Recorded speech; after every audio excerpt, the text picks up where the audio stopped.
Nick Cave and the Bad Seeds, He Wants You. Brilliant. XFM. Yeah. So, Carl, off you go. Well, we're not going to do Freak of the Week here.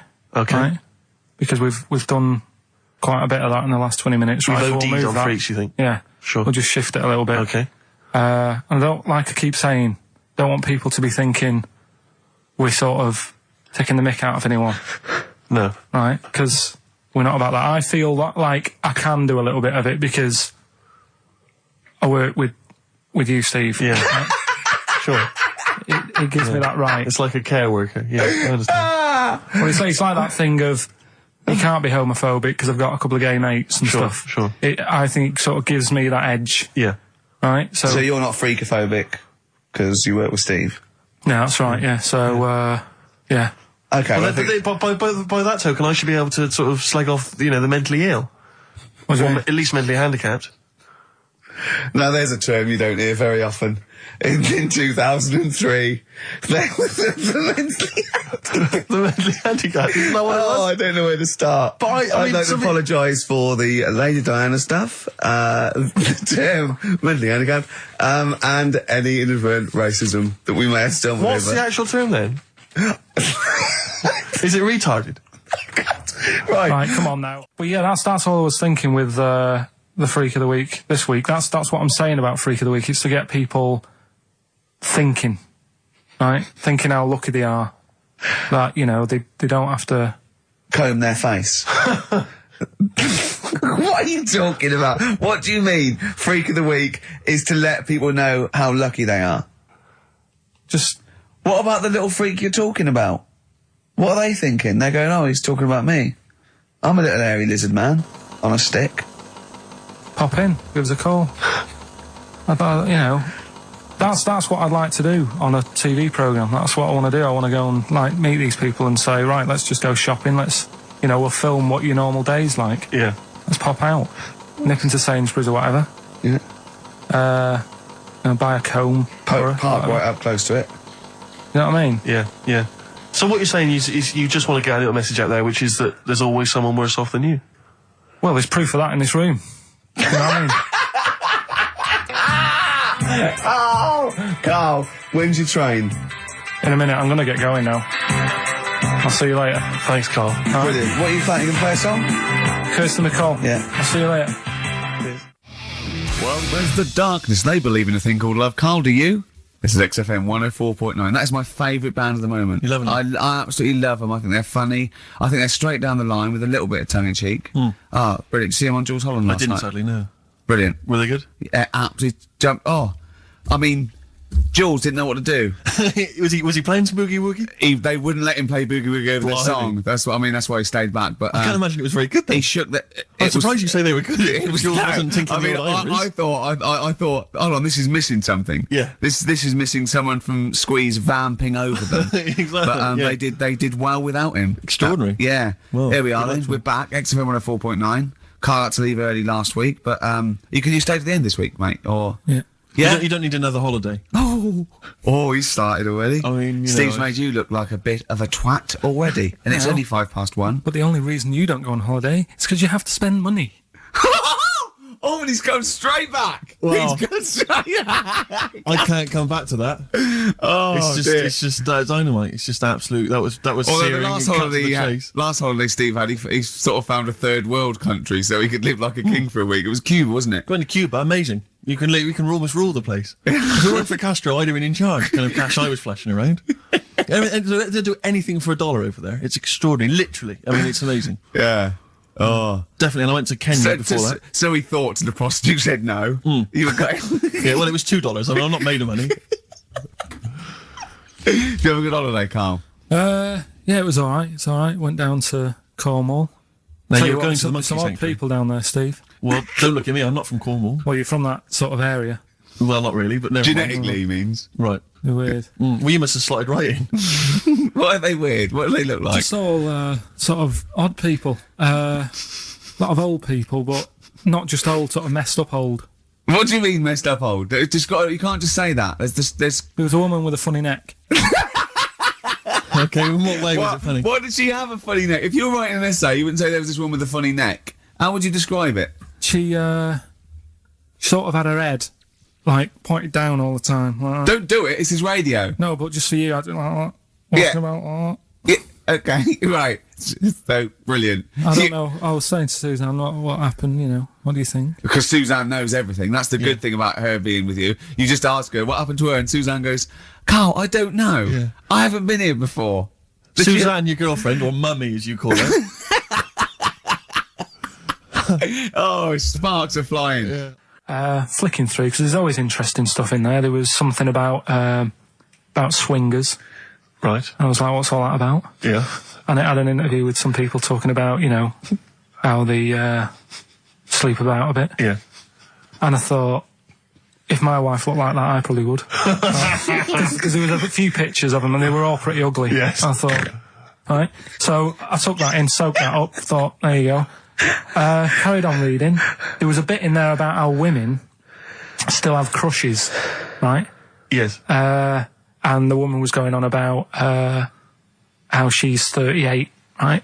But she still fancies Chris Martin from Coldplay. Uh-huh. And, you know, even though it'll never happen, she's still got that little bit in her head that thinks one day she'll leave Gwyneth, right? And end up with her, right? Right. Anyway, so I'm thinking this is a bit boring, but I'm flicking through it all. And, Is this a Rockbusters clue? No. Right. And I read further on, right? And she said, you know, I like to go out with my mates, and we come up with lists in pubs of people who, like, oh, you know, they'd be nice to go out with. She also came up with a list of unlikely lost objects, I think she called them. Yeah. Guess who was in that list? Ricky Gervais. Think again. Karl Pilkington. Right. Next one. Johnny Vegas. Said, lanky co-writer. Rubbish. Lanky co-writer. What do you mean lanky co-writer? Well, do I need to say any more? He said, hang on, wait a minute. Let's not talk about... I don't know why you're laughing at my expense. I'm an unlikely lost object. yeah, But yeah, what was it called? The list? The unlikely lost object. Yes. You were in there, right? Who else was? Well, you weren't in there. Richard Madeley, Fine. Yeah. He's a good-looking guy. Alistair Campbell.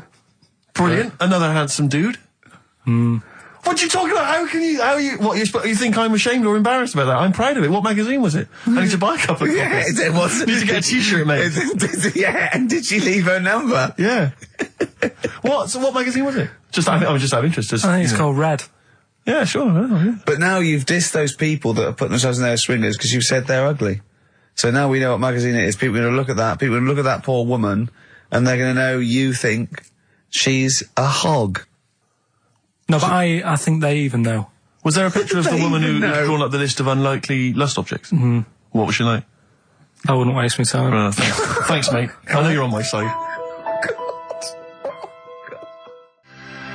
The Thrills on XFM 104.9. I'm Ricky Gervais, with me Steve Merchant, object of unlikely lust object, Steve Merchant. I'd like to have that now, prefixing my name everywhere I'm written about. I know, yeah.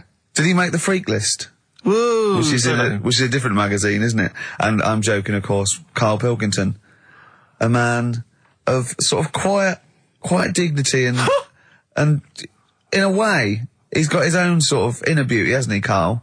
Not really. Do you think? Well, I'll tell you why I don't think it is, because the woman that wrote the piece saying that I was an unlikely lust object has just emailed in. And Karl, you've offended her quite considerably.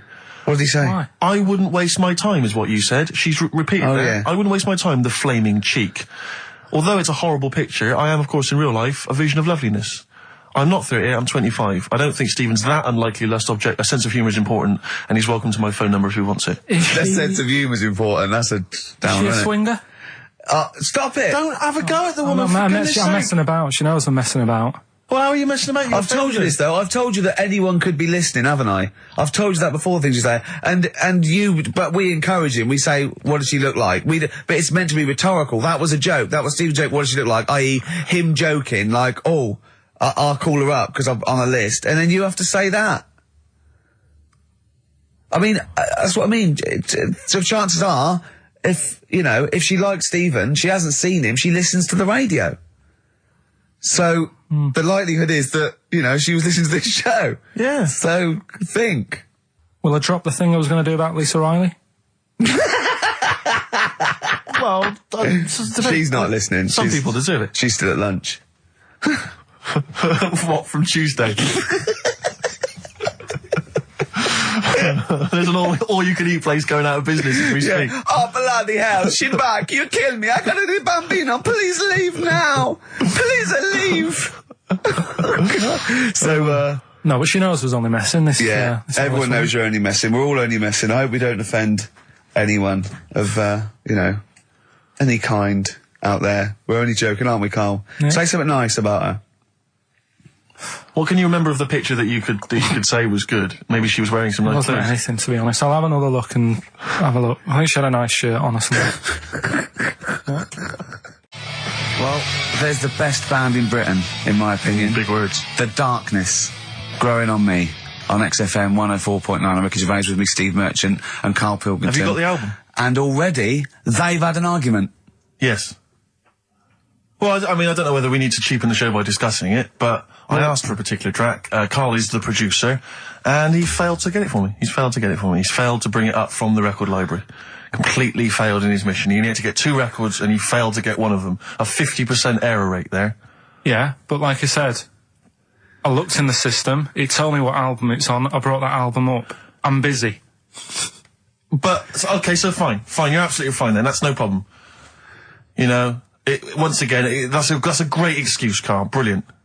The show has been ruined, it's been partially ruined, but you've got a bit of an excuse. Alright, I didn't make a big deal out of it when you said, oh, and whilst you're down there, get us a new 50 Cent single. I never said, why don't I get the new 50 Cent single? I asked you if 50 Cent single was lying around. If it hadn't been here, I wouldn't have worried. So I get it, I did that for you. Right. And when I come up, you say, has it got swearing in it? Well, I don't know, it's 5-1, Steve. I haven't got time, I've been whizzing around. You're the producer, it's the brand new single. I'd have thought it had been lying around in the XFM office anyway.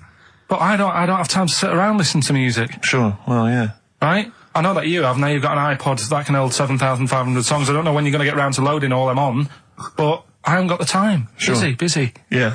Fine, okay. No, that's a perfect excuse, Karl. Well done, mate. Right. I just hope that I never have to depend on you in a real emergency.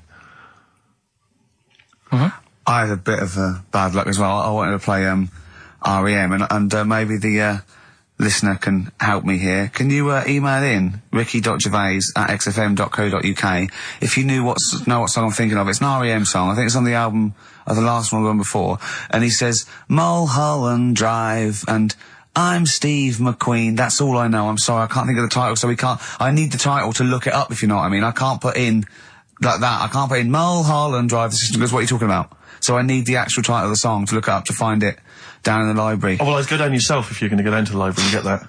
I wouldn't send Karl, because... Ricky.gervais@xfm.co.uk. But if he wanted to, he did have time, because he came in at 1:20 rather than 5-1. Yeah. No, I told you about that record that I wanted it yesterday, didn't I? So you had 24 hours notice. So that's not really an excuse, is it? But I did find one of my favourite songs of all time, which is Bones off the Benz album, and it's Radiohead on XFM 104.9. And here it is, because you gave me lots of time to find it. So. Sure.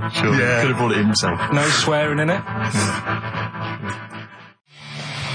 Oh, proper rock band. Best band since Thin Lizzy. The Darkness. Well, big words. Growing on Me. XFM 104.9. A bit rash, I think. R. Gervais, S. Merchant, K. Pilkington.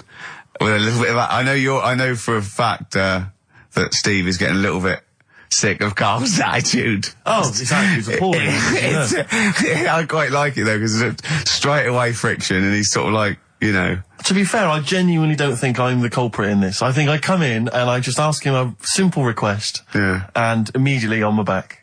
Whinging, moaning, whining. I don't know if there's any evidence.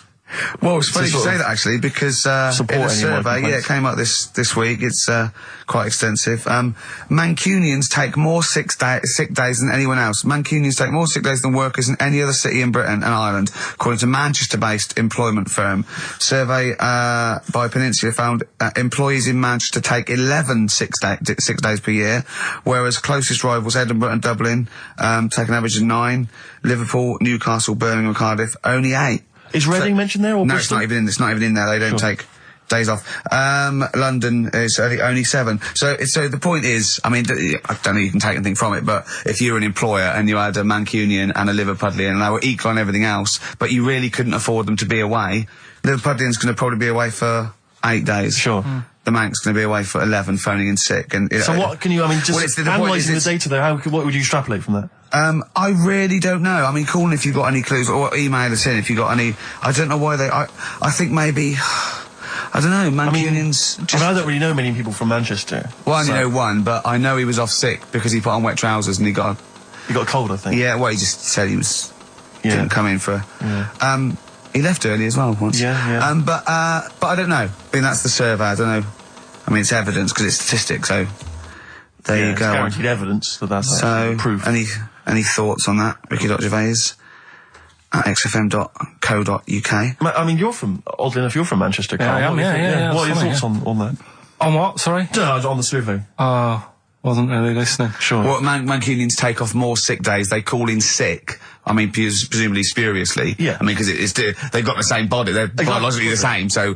they're obviously making up. They're lying. Yeah, some of the days. Maybe they're just the 3 extra they're making up. Yeah, they're moaning. Probably because we work a lot harder than the others, so we're tired, so you're sick, so you need time off.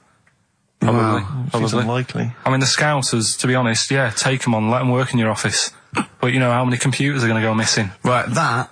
So offensive. Is offensive. Right. This is a survey that proved. You just made that up. You just carried on the myth that Liverpudlians thieve. Now that's not true. That is not true. Well, it's not. Well, some of them do. There's been no survey that you're more likely to thieve if you're from Liverpool than if you're in Manchester. So that hasn't been proven yet. So all I've got is the evidence from a survey of, I think, 3,500 people. It's proof that Mancunians take off more sick days. XFM 104.9. This is April Come She Will by Simon and Garfunkel. Simon and Garfunkel, April Come She Will. A lovely love song there. The X list was all about sort of like sexy songs because of the death of Barry White, of course. And Karl and Steve having a little argument. Steve said, well, there are such thing as sexy songs, of course. Karl said, I can't understand it. How can something be sexy? How can you woo a woman with a song? Steve went, well, you don't woo them with it, you just put it on in the background. Karl said, stick the telly on. Stick the telly on. I love that. Jane's Addiction, Just Because on XFM 104.9. Broadcasting from London, where people prefer to only be off sick when they actually are ill. Sure. I don't think I've ever taken a day off sick. Except when I had that terrible tonsillitis. Is that when you went home, stayed with your mum and dad? Yeah. Why is that a problem? It's bad for health. No, I'm not saying it's a problem. It's bad for health. Yeah, I've got a loving family. So sue me. What do you make of that? I love it! The antagonism and piss-taking is just like, oh God, 3 blokes in a pub. There's people listening. I can't go. Are there? Karl, what do you make of London? Because you often say you'd much rather be up north. Well, he wouldn't, or he'd go. Well, this is what he constantly says. You've chosen to live here. You've lived here for years. You've got a flat here. No. I chose to come here because I was offered a job that was good money. Yeah. I wouldn't have come here if there was no job. So you prefer to be somewhere where there's a good job, so you've chosen to live here. I don't like being here, though. What? No, but you can leave.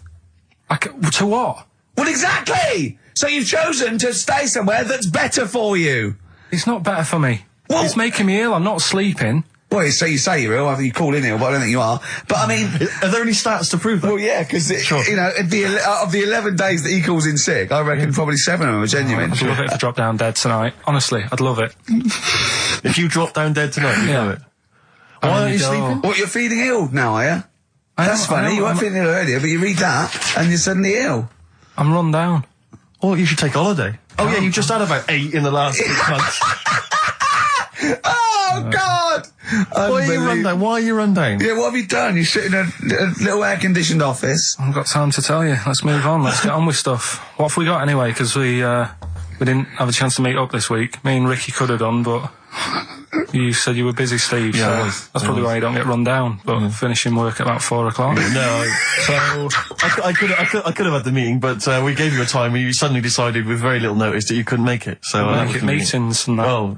So what have we got? What have we got? It's 1:20. What have we got? We're on till 3. Well, we've been talking, we've been doing well, we've been playing some great rock and roll, we've been playing some lovely songs, we've told them, we've explained a survey, just for employees, be careful. Yeah. We've, put that out there, we put a shout out there, people know I mean, would you say it was probably safest if you are an employer to never employ Mancunians? Well, I wouldn't go be that just a far. I general wouldn't go rule that of far thumb? because, you see, that's only an average. So I imagine some Mancunians, like, Londoners, are nice, reliable people. It's probably just a few bad eggs that throw the stats up a little bit. People that would go, I'm not coming in today, I'll put on some wet trousers. Sure. All right, stay in bed. Yeah. Stay in bed. Yeah. You still got them on?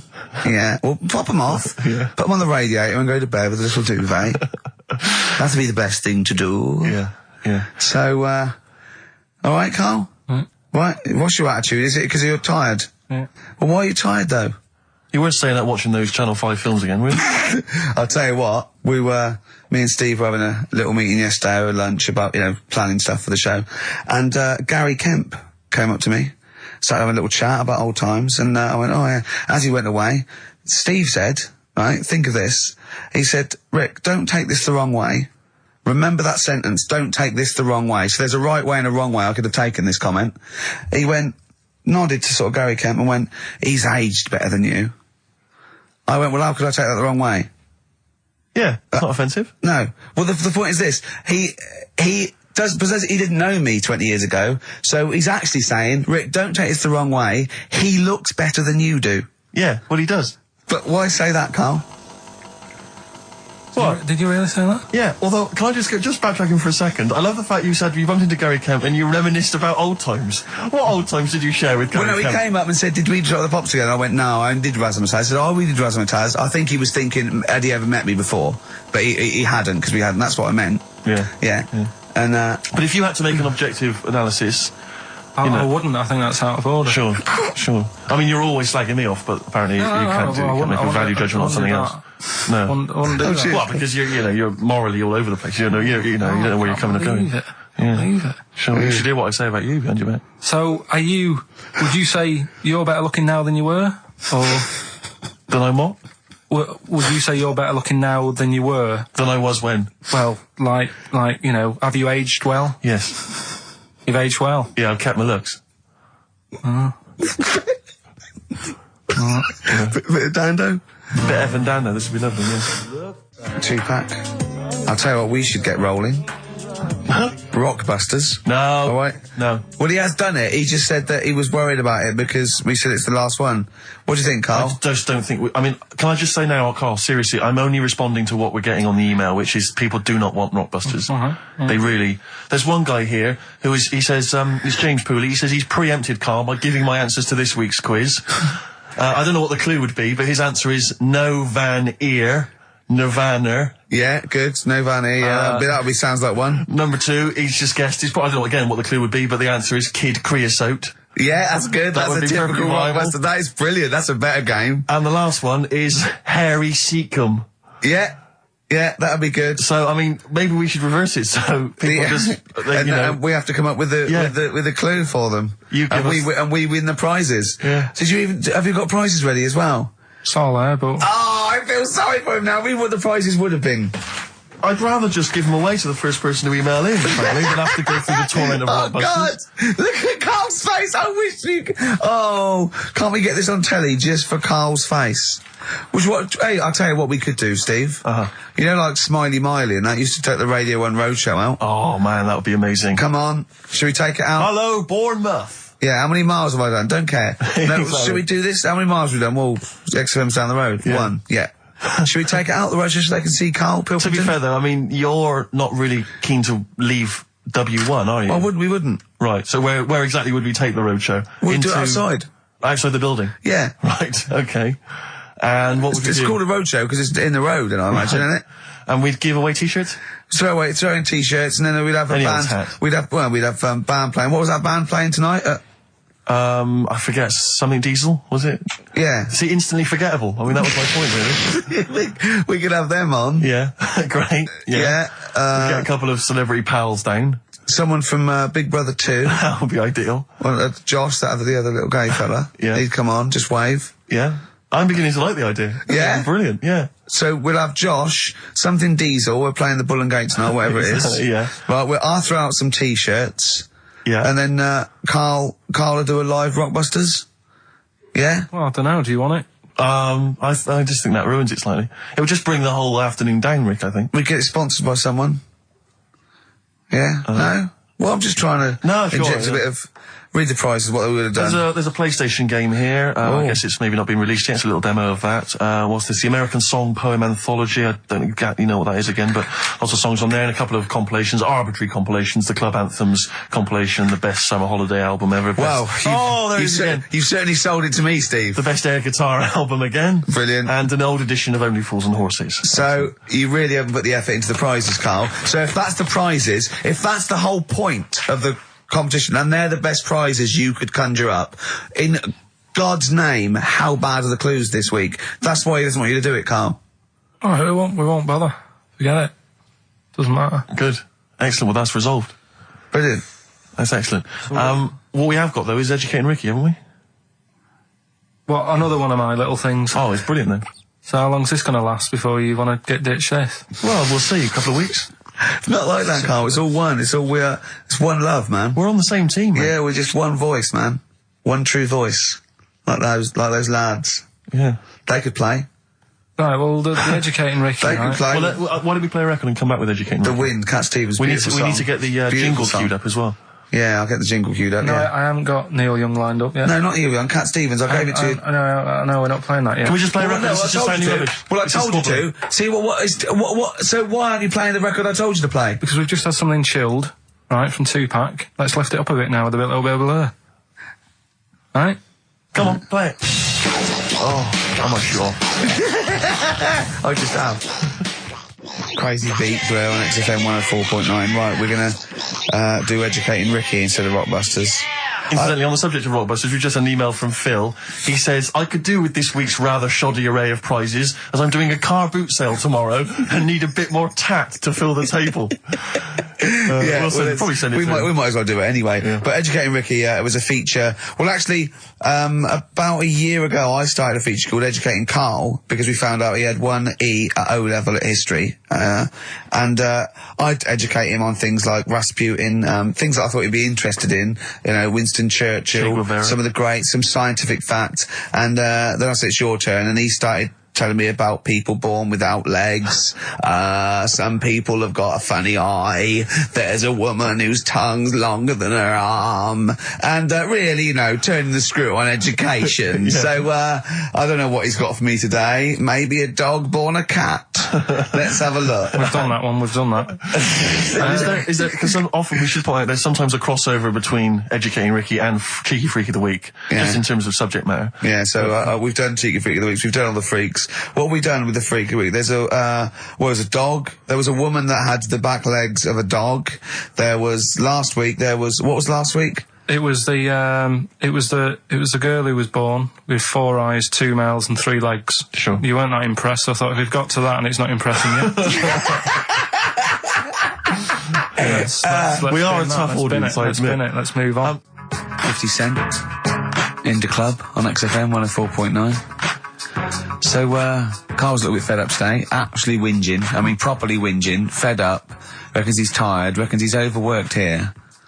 But, do you know what I mean, Carl? Everyone gets tired. Everyone gets tired. Everyone does the same sort of hours as you. What do you do, sort of 9 till 6, 7? About 9 till 7, 8. Well, no, because a couple of times this week I've sort of met you for a drink about 6.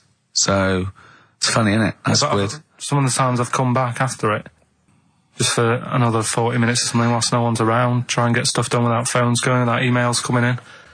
Yeah, we got to do it. Can I tell you what I think's a disappointment? You're in the department. You got to do it. I just think it's a disappointment that Carl hasn't been able to put that aside and rise to the occasion. He's only got to do this show once a week. I know. I mean, you and I, we're tired. We've got you've got 1 job. We've got about 6. and we're still doing it. Do you know what I mean? We still do it. We still Well, come you're a here. professional, Rick. I mean, that's why you've won multiple awards, is because you're willing to get up there, even if you're feeling a little bit under the weather, even if you hurt yourself, or you've got an injury of some kind, you're up there, you're doing it. Yeah. You're entertaining, you're providing a service. Yeah. So... It's disappointment. Yeah, but I've pressed all the right buttons at the right time. Indeed. Right? That's what I get paid for, yeah. Done that, the adverts have gone out. Sure. You know what I mean? I've made you cups of tea. It's the negativity which is the problem. It's the vibe. You're bringing us down. Bringing us down. And therefore the listeners. Therefore the listeners. Bringing us down. If you don't like London, you know what to do. Well... I'm trying to get out of here, aren't I? We just bought a new flat. That's not the best way. Buy a flat in Manchester, live there. Doesn't matter. I can always rent it out and make a little bit of money. Why don't you sell the flat in London and buy a street in Manchester? Pilkington Avenue. Really, you could literally have the Lord, the king of that street. people could come to you like Solomon with their problems. Yeah. Well, he's come up from London. He's got London ways. Okay, let's have a great show, everyone. Oh, yeah, good luck. Good luck. Good luck Right, that was Jane's Addiction, Just Because, on XFM 104.9. Right, everybody up, let's give them a great show, yeah? 2 hours of, like, fun, chat. Let's keep it, let's keep it cutting edge. Let's not be too, I mean, that's what the listeners of XFM would... Oh, no, it isn't, is it? No, because... Hold on, wait a minute, because we came in yesterday and did this little skit, didn't we, where we bleeped it out. A little scared. She was quite annoyed. It was quite controversial. Karl called me last night, and... We're not allowed to play it out. But we've been censored. Yeah. Interesting. Yeah. So it's a cutting-edge alternative station. Wants to push the boundaries. Wants to be thought of as rock and roll, a bit punk rock. Yeah. Because I said something like the Radio Authority. I bleeped it out. What I called them. Yeah. But couldn't do it. Done it before. Censored. Couldn't do it. Censored. Karl agrees though. What's your thoughts, Karl? You agree with that? Yeah, I agree. Yeah. Why? Well, what's the point? Well, it was funny, wasn't it? And it wasn't offensive. Not really. It's not some of the best stuff that would have ever gone out on this show, but, Right, what are you putting up against, exactly? Cheeky Freak of the Week? Well, that springs to mind. Yeah. Rockbusters? But I mean, the thing is, the things that you have put out there, I mean, we better be really careful. Who's worried about complaints? I mean, it's not just swearing, is it? It's taste and decency and everything. Yeah. So, we can't laugh about the disabled anymore in the Cheeky Freak of the Week. Can't do stories about elderly relatives with genitals looking like a split tennis ball. Can't do your dad putting a child with learning difficulties in a bin. So, what should we just play music? I think that's all it's going to have to be, yeah. Play a record. Accidents Will Happen by Elvis Costello on XFM 104.9. Karl's a little bit stressed, but it's not his fault. It was the boss that overruled him. He came along. What did he do? He heard you listening to it. Yeah. What did he say? He says, what's that? I said, it's what Ricky wants to play out tomorrow. Yeah. And he said, well, can't go out like that. Too many...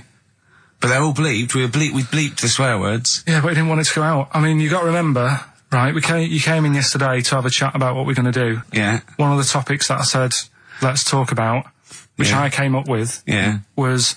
Let's talk about swearing. No, you said you never had a problem with swearing, which is normal. Yeah, that's right. And then we did the thing about, isn't it funny that you can, the thing about you can bleep a swear word by taking out the vowel. So we're going, so it's the vowel that's offensive, and we did a little sketch around that, and then ended, he wanted to completely obliterate the word in the end, didn't want to put the thing in that we said about the Radio Authority, which I think it was valid and wouldn't have got a complaint. Yeah, but at the end of the day, he's the boss, and what he says goes, doesn't it? Sure. So, yeah, I was just going to say, right. But what you got to remember is what he also said is if you want to pay the 70 grand fine, then go ahead and do it, Steve. There wouldn't be a 70 grand fine there, would there? Well, you don't know what it'd be. But will you pay it? Will you pay for my mortgage? Will you pay for his mortgage? Will you feed his kids? He wouldn't be fired. What do you mean? Well, I tell you what, if it's not a fine, we'd lose the licence, then we'd all be fired. Right. When you're sat at home. Do you seriously think you'd lose the licence for that sketch?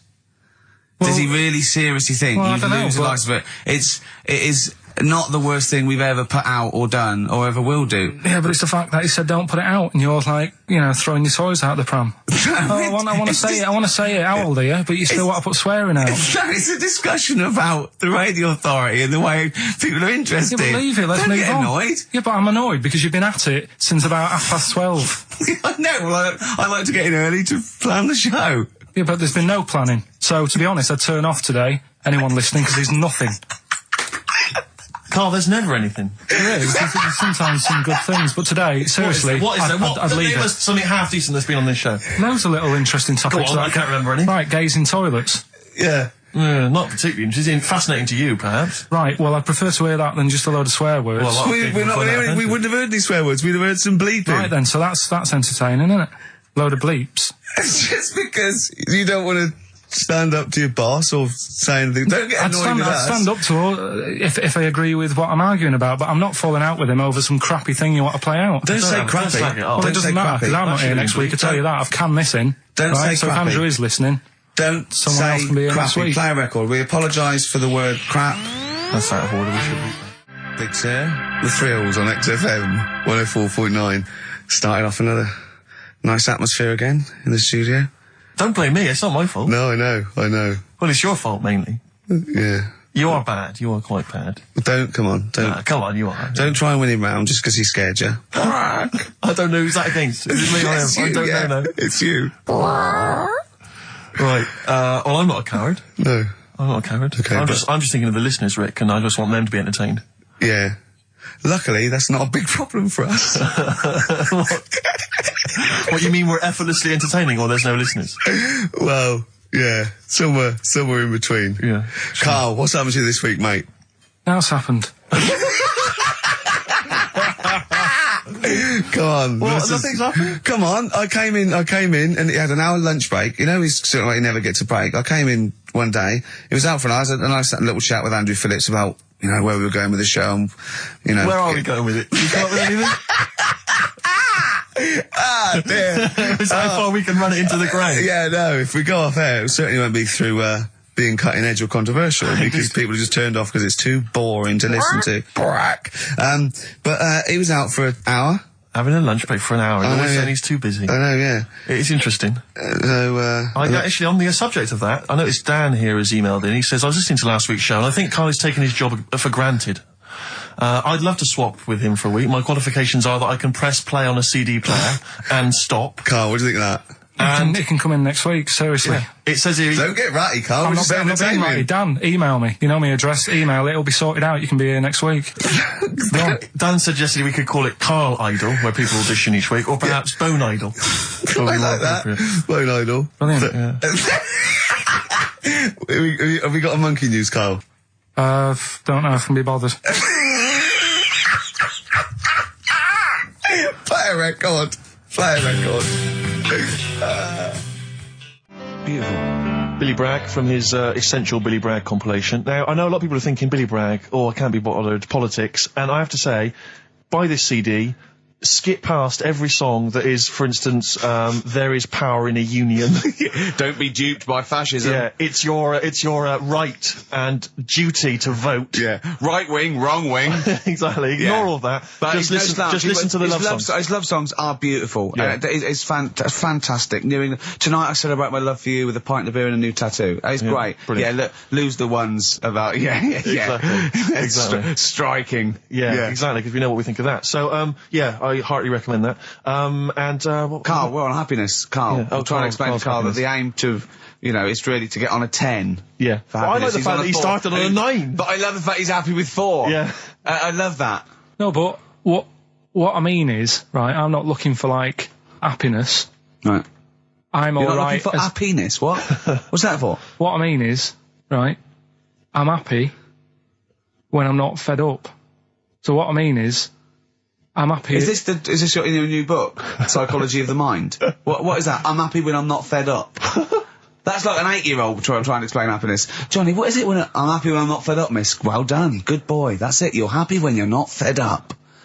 Talk like an adult. Yeah, but that's what I'm saying to you, though. I don't... What? I'm happy most of the time. It's just that when things niggle me, I find that... I realise when I'm annoyed more than when I'm happy.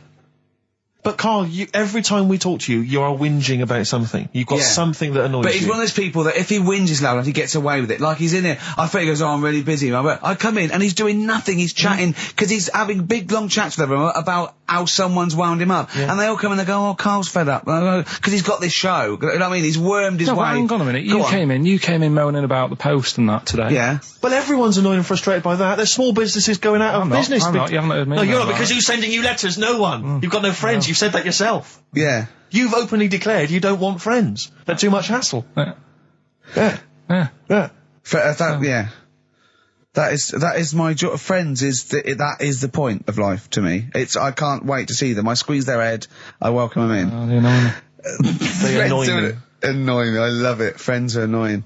He's even scared of like doing something with a friend or getting a gift because he goes after buying one back now. Yeah. It's sort of like life's a bit of a chore for Karl, isn't it? Well, anyway, all right. Let's leave that aside. Obviously, you're never going to be entirely happy, although apparently you are already on the brink of happiness. All you No, had to I told say you was that, your right? hair looked nice. That's all you had to say. Yeah, it looks good. Yeah, and that's it. End of story. What's the point in that? What is the point in that? Because she doesn't really care what you think, but she doesn't want to hear that she looks like Dave Hill from Slade. She's not having her haircut just to please you, Karl. Despite what you might think. He's taken aback by that. Yeah. I was with Joe Cornish last night. Went to a little do at Jonathan's house, and Joe was there. And he walked in, and I was taken aback by how tall he is. Sure. Because I'd forgotten, and he's about 6'4", but he's unlikely to. Do you know what I mean by that? It's sort of like some people surprise you. And he was going, I don't consider 6'4". Big. I said, well, it is pretty big. I said, but I know what you mean. I walk around with Steve Merchant. Yeah. And he went, how tall's Steve? And I said, 6'7". Yep. And Joe went, oh, that's nearly a disability, isn't it? Do you know, he's absolutely right as far as I'm concerned. No, do you know, I've genuinely, since school, I used to go to school with a little disabled fella. Lovely guy. No, I swear to God, lovely guy. And I remember he came in when we got in the sixth form, and he'd basically got, I don't know what the ins and outs of it were, but as far as I could tell, he'd got a car for free. A specially converted car. Yeah. You know, because he was disabled. And he was driving that around. Same as Karl. Me. I need this, I need that. But it seemed to me that I was thinking, well, why can I not get something similar? Because there are some cars I can't fit in. Because I'm too tall. I genuinely cannot drive the smaller cars, the cheaper cars. I'm obliged to buy a more expensive, larger car. Because I can't fit in the tiny one. That's like saying you've got to pay more for your shoes because there's more leather, which is true. Which is absolutely true. It's a nightmare getting shoes. But fat people have to pay more. Do you know, for it's a nightmare getting chairs, comfy chairs that I can sit in the home. I sit in a chair for very long and my back's killing me. Now, how is that not a disability? But no, you don't see people like me whinging. But I think tall people, I read an article that taller people on average, get higher wages through an advantage, or just because they're taken more seriously than little dumpy fellas. Sure. Do you know what I mean? But I don't think I genuinely don't think there are many benefits of being really tall. People seem to assume there are, but beyond the fact that I can reach things down from a high shelf, I know. I don't think there's any real perks. I've seen you hit your head a few times. That's a disability. I know, I have seen you hit your head a few times, and I think, oh God, that must have hurt. Obviously I'll make sure okay and then laugh. Of course. But I know it must be annoying. Thanks, mate. No, but I mean, there's one pub in Soho that he has to go down backwards. Yeah. He has to lean that, it looks like a limbo dancer. Yeah, they've almost got to lower me in on routes. I always find it amusing. But like, for instance, on an aeroplane, I can't get some of the seats, I can't fit in some of the seats. Not in any way, not the way that I could. Because how is that not a disability? There's some seats that people can't afford because they're poor. It's not a disability. That's irrelevant. Don't go on a plane then, because you're poor. But if you can't afford to go on a plane, you can't afford to go on a plane. You should have studied hard at school. But what annoys me about that is there's a physical disability I was born with. There's a weight allowance, so I might not be allowed loads of bags on, but there might be a big fat pig in the queue who's allowed the same chocolate allowance as me. That's because they've been eating like a bloater. I couldn't stop myself from growing this tall. It wasn't a conscious decision. I didn't think, I'll tell you what, I won't smoke when I'm a teenager. Maybe I'll shoot up. I'll eat healthy. I'll probably add an extra 2 feet. It just kept going. You do eat too healthy. You eat way too many greens. But that's not why I grew to this height. It's a genetic thing, isn't it? Yeah, but if you'd lived near some sort of pylon or something and just, as I say, smoked from an early age, you wouldn't have been that tall. Don't think when I was a gangly teenager having the piss taken out of me, I wasn't thinking I wish I'd been born near a pylon. Or Chernobyl. Could your mum or dad, could they have banded you like they did with little, didn't they do that with someone's feet? Well, yeah, concubine, yes. I didn't come out this tall, did I? No, but slip it in the blood. And how would they bandage him? They'd have to bandage him round the feet and round the top of the head. Yeah, I'd be walking around like a mummy. Yeah, or a bonsai boy. But people didn't really realise I was going to be this tall until I was 14 or 15. You know, you don't realise when you're an 8-year-old. How tall were you when you were about like so a typical gangly teenager, 15. How tall were you at 15? I don't know, 6'5" maybe? And I bet you were like a beanpole, weren't you? Well, of course. Yeah. And what sort of glasses did you have? Cool. No, what did you have? I don't know, a monocle. No, I can't remember. Did you wear bow tie once? I wore a bow tie. I thought I was trying to preempt the styles that might be coming around. I think I've been watching a lot of George Formby films. And I thought it can only be a matter of time before the bow tie comes in. I thought it might be quite kind of urbane and debonair. Yeah. So I wore that was for a while. Robin Day at the height of his fame? I think he might around this time, yeah. Yeah, I wanted to go for that dandy look. I thought that's what the girls are going for. I know, yeah. The dandy. Oh, dear. So I still want to see you with a pipe and trilby. Yeah. I just think you'd look great walking on the street. Yeah. But I genuinely, I really, it does frustrate me that I don't get any allowances for being very tall. It doesn't count as a disability. Well, it does count. No, it doesn't. It's not a disability being 6'7". But how can you explain, for instance, travelling on a bus or a coach? There's some seats I can't sit in. The only disadvantage is, people look. I've seen people stare at you, but they stare at me because I've been on the telly. What's that a disability? People being recognised? Yes, but you could avoid that by not being on the telly. It's your choice. This is my point. It's your choice. Yeah, it's the same as the big fat people. It's their choice. It's a different sort of stare, isn't it? I've been there. Yeah. When the sort of stare that you get and the sort of stare. Well, obviously, I'm gonna. Sorry, Steve, but I'm gonna, follow up this inquiry. What do you mean, Carl? No, I'm just saying it's more of a stare of fear than, like with you, they go, oh, it's him. Yeah, go on. Whereas with you, it's more like, jeez. Do you know what frustrates me? I thought he did deserve having a Monday off. I've changed my tune. Yeah. Sometimes you don't realise this, listeners, but sometimes I'm an intermediary. I do step in when he's winding him up, because Carl gets to the point where he's going to explode. Yeah, and it's crazy. okay, Joe. And I step in, and this is the kind of response I get from Carl. This is the kind of back chat I get Well, I from tell him. you, he's a little user. I'll tell you what, because he's too scared of winding you up, because he knows that you'll just walk out of here and he won't get his Monday off. Absolutely. Play a record, you little oik. Weasel. You're a weasel. Lou Reed, with a little help from David Bowie there in the background. Satellite of Love on XFM 104.9. I'm Ricky Gervais, with me Stephen Merchant and Karl Pilkington. Now, Steve, you know how Karl won't do anything outside his jurisdiction. He moans about stuff. He's got one job. We're doing about 5 things in the week. Always plate spinning. We just turn up and he's always available. He moans about it. He goes, oh, lucky you caught me, right? He's chatting. He's one of those people that, whinges enough and people think he's overworked, so he got Mondays off, right? He's just a whinger. Yeah. I haven't got Mondays off though, have I? Yeah, well, anyway, 2 hours on a Saturday. This is what the phone message he left me Wednesday on my mobile, but just is chatting about certain things that are going on at the moment. What he does need to know. Duncan, who mentions, is my agent, and you understand a few other things, but this is the sort of message I get from Karl, right? Whinger. Old messages. Alright, 12:10, Wednesday. Just getting loads of people calling me all the time about Yesterday, DVD's signing for BBC London. I don't work there, but I've been dragged into that. I've got a woman on leaving a message from Talk PR going on about, do you want to go and see Pop Idol again? Right? They're just saying you and some listeners can go, so I'm sure you'll love that. I've got Jim Benner wanting you to introduce the tin buckets at the Astoria, so can you just let Duncan know that I'm doing his job whilst he's sat on his arse with his thumb firmly up his arse? Can you let him know that I'm running around like a here sorting shit out for you? Alright, see you later. Message left at 12. Do you know what I mean? I know, but that's the kind of phone message he's leaving. Do you remember who he was before you... But he's even annoyed that he gets a phone call. I remember he got a phone call for you to do a voiceover and didn't pass it on. You missed a voiceover. That was thousands of pounds. No, I did pass it on, though. I told you. You said someone had phoned. Yeah. That's not good enough. But who's that? Well, she didn't say, and I didn't ask. But Of course she said.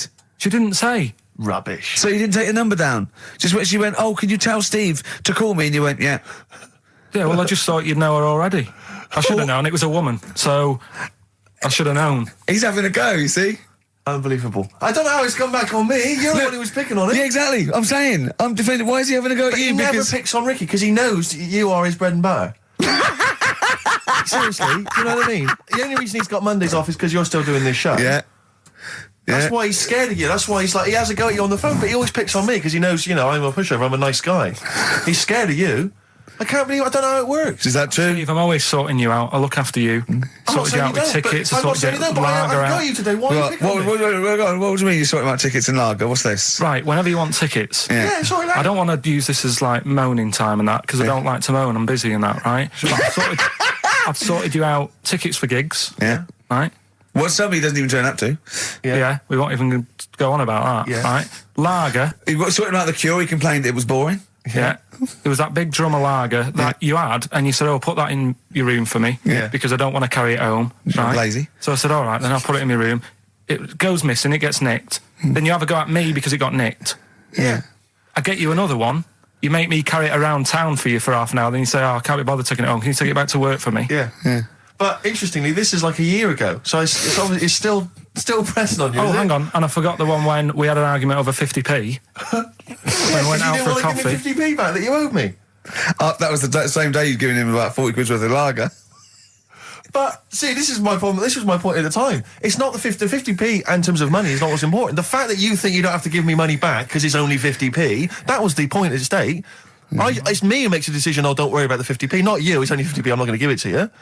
Do you know what I mean? There's got to be rules, otherwise it's chaos, Carl. Come on, mate. All right? I don't want to fall out about it. No, it's not all right. Should we kiss and make up? Do you want that? Do you want It's that? all right. Yeah. Well, should we play a little record and come back to this? Because I can't believe it started with you slagging him off, Rick, and I've ended up as the monster. I know. Bit of R.E.M. Yeah. I was walking away from the show last week. I was walking towards Berwick Street. I like to look at the records and the record shops. And I was on my mobile phone, and I was chatting away to someone, and what can only be described as a prostitute.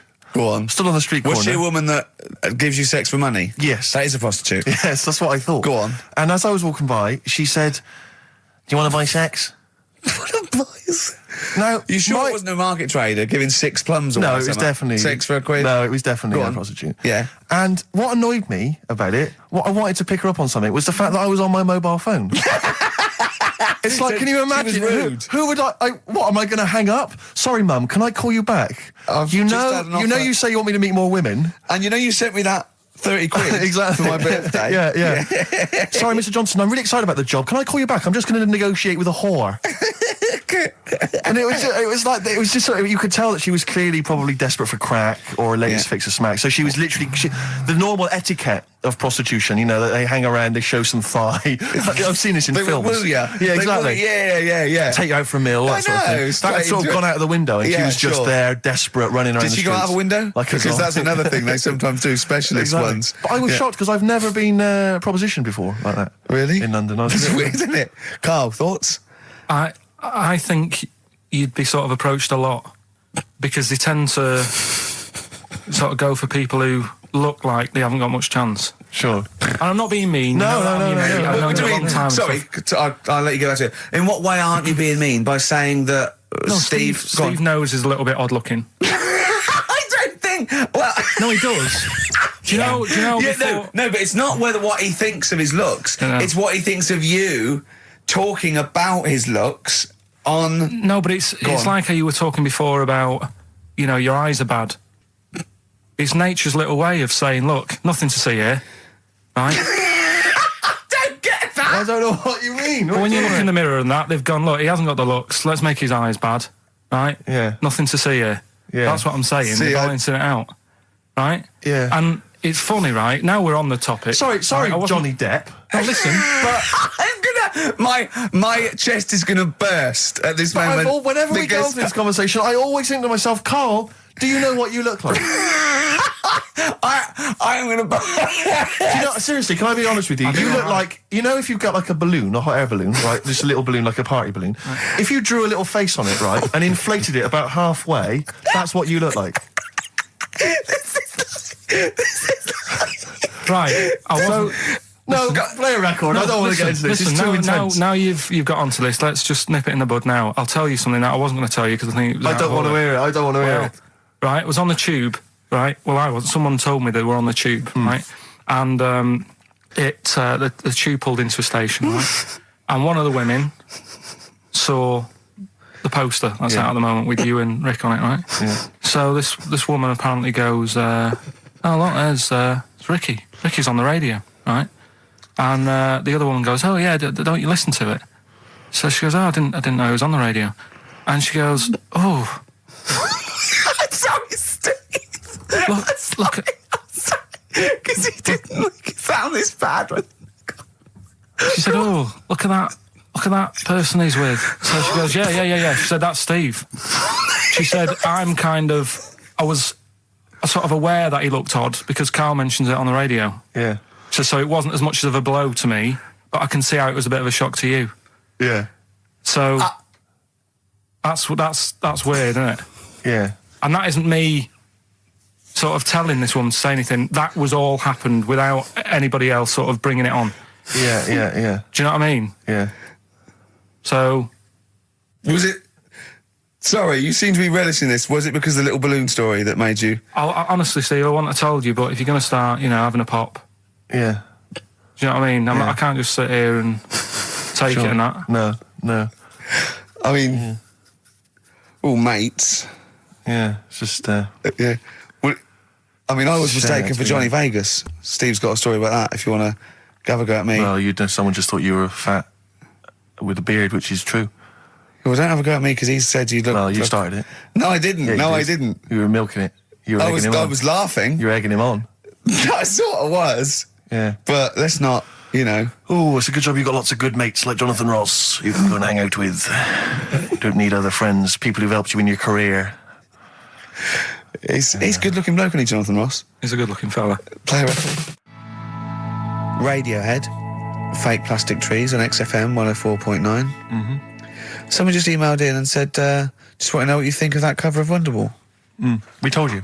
We said it was great. Yeah. Listen. But they must have been listening to hear... The song. Yeah. Extraordinary.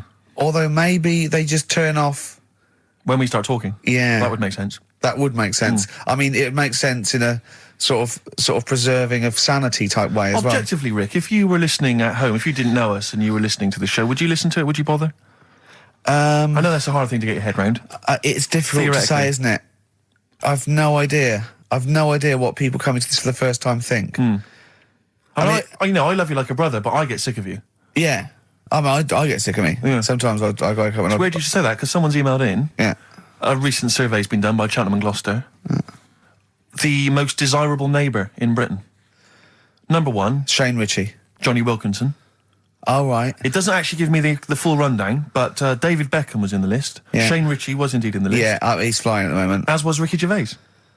Really? Well, that's what it says. It doesn't tell me where you came, though. And there was actually a neighbour from hell, and you weren't in that list. Well, I'm a good neighbour. Oh, come on. I am. I'm quiet. I don't keep myself to myself. I never... Do you know what I'm thinking of? What? If it was best friend. Yeah. Now that would be a nightmare. Yeah, exactly, yeah. Most desirable friend. I'm a good neighbour. I'm quiet, yeah. Yeah, I mean, I imagine being stuck in a room with me writing all the time, with me squeaking like a chimp. Unbelievable. Although I don't physically abuse you, I save that to my bald mates like Carl and Rob and that. I just like to squeeze their head. I don't squeeze your head. Yeah. You know what I mean? I think it's because you command a little bit more respect. Ah, thanks very much. Do you know what I mean? You're not that sort of... You're not an idiot. Oh, sure. All right, Carl, got anything to say? Has anyone seen his picture in Heat this week? It looks fantastic, doesn't it?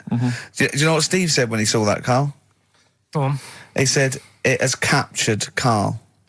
What do you mean? Well, you just look utterly gormless.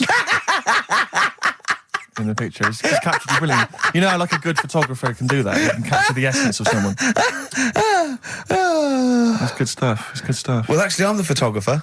Yes, Because you it was are. a screen grab from the behind-the-scenes footage. Well done. So I got that gimpness. I captured the essential gimposity. Exactly. Yeah. Carl. Yeah. All right? Captured it.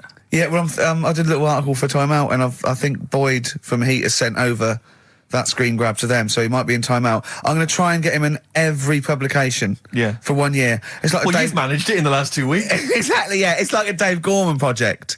Are you Karl Pilkington? Yes. Let's do that, shall we? If anyone's got a publication, it doesn't matter how little, just take it from Heat. That's mine, so you're welcome to it. Just try and just put his picture in anything. Next to round things is best, isn't it? That'd be good. You all right, Carl, with that? Yeah. All right, then, good. What have you got for us, Carl? I'll tell you, you're going to go along later to the Live 8 gig and you're probably going to see some bands that are going to make an effort to entertain you, but if you want entertainment, Rick, you know it. Go on. There's only one person to book. Go on. Me. If you know, perhaps having a do, because I'm obviously a top DJ on the radio, but where I really come into my own is DJing in any kind of club environment. Well, you told me you were DJing, I didn't go to it, DJing at a party, and you said the place was rocking. The place was roaring. And I loved it. Carl just said he was there and they weren't. Well, that's nonsense, Carl, because you know very well that when I'd put on a tune, they'd cheer. Yeah, but it was late on in the night. They would have done that, whatever you put on. That's nonsense. No, they said they were happy and everything. I'm not saying they weren't having a good time. It was your party. It was all right, but they weren't going mental like you're sort of making up. They were definitely going mental. When I put on the Proclaimers, they could not believe their luck. They would have walked 1,000 miles. Was it good though? Were they really? What were they doing? They were dancing, were they? It's dancing and that, but they weren't sort of cheering, going, more and all that at the end. What's about? Oh, Take On Me came on, big cheer went up. Oh, I don't know who to believe. I've been there, done it, Steve. I've been the DJ as well. It might be jealousy. It might be like professional jealousy there.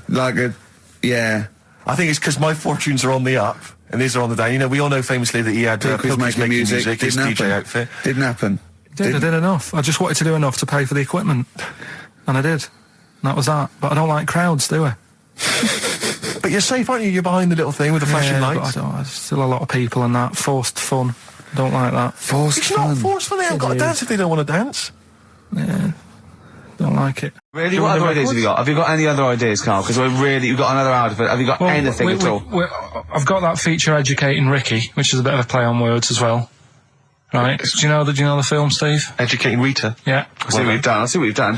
Go on. I'm doing that, and I teach Ricky stuff. What do you teach me, Carl? Well, I've got a few different topics. Go on. Do you know, like how you taught me about Hitler and Che Guevara and Winston Churchill? Mm-hmm. I'm going to come in with topics every week, and this week I've got ghosts. Hanging bacon is one of the topics. Say that again. Hanging bacon. Hanging bacon. All the titles. Francis Bacon. No, all the titles are sort of named to sort of tease you and get you more interested in it. Hanging bacon. Well, you've certainly intrigued. Go on. What's another title one? Hairy Chinese kid. I'd go for that one. If there was a university degree with that title. Yeah, no, I'm going to go for Hairy Chinese kid, And I think. the final one, Alien gives man a beard. Right. Alien gives man a beard. I am going to burst. Right, listen, Carl, you've got to tell me. Right, let's do it in reverse. No, we're not going to do it now anyway. What do you mean? We've got to do it now. This is the first interesting thing you've said in an hour. Okay, the listeners have just been subjected to rubbish and mistakes and everything for the last 6 months. Please, we've got to do Alien gives man a beard. What is that? Tell us that. Right. Sorry, this is just you telling me something, is it? This feature is you telling me something. I'm teaching you something. Educating Ricky. Huh? So are we playing it now? We're already into this feature. Well into this feature, are we? Yeah, I suppose we are, yeah. Should there not be a jingle or something? Yeah, can we have a jingle? There's no point, because look, I come up with ideas and you dismiss them straight away, so I'm not wasting my time making stuff. Right. If you don't like well, okay, let's play Educating Ricky. Right. Brilliant. Go. Right. So Ding-a-ling-a-ling-a-ling-a-ling. Educating Ricky. Right, what are we going for then? Hanging the bacon, hairy Chinese kid, Alien gives man a beard. I think Alien gives man a beard. I'd like to do that. Right, there's this fella, I think it happened in America, and he saw a bright light in the sky. And God, if you're bored. And he stood there. This is a true story, is it? Yeah. He stood there. Yes, of course it isn't, Steve. And he saw this bright light, and it came closer and closer, and it was a UFO, right? Yep. And he looked at it, and it disappeared, right? And he gets back in his car. He looks in the mirror. And he looks in the mirror. Yep. He's only got a beard. He hasn't. You sure it wasn't someone else who got in the car, and he was still standing out there? No, right. What? And it turned out, he got home and said to his wife or his girlfriend, it's a bit weird. So I just got out of the car to look at a bright light, and I got back in the car and I grew a beard, and she said, never mind your beard, where have you been for 3 days? And what had happened is... He passed out because he was pissed. No. The UFO had taken him for 3 days. Yeah. But he'd only thought that he'd only looked at it and it went away. Yeah. But what had happened is he took him and he grew a beard because he hasn't had a shave. Right, okay.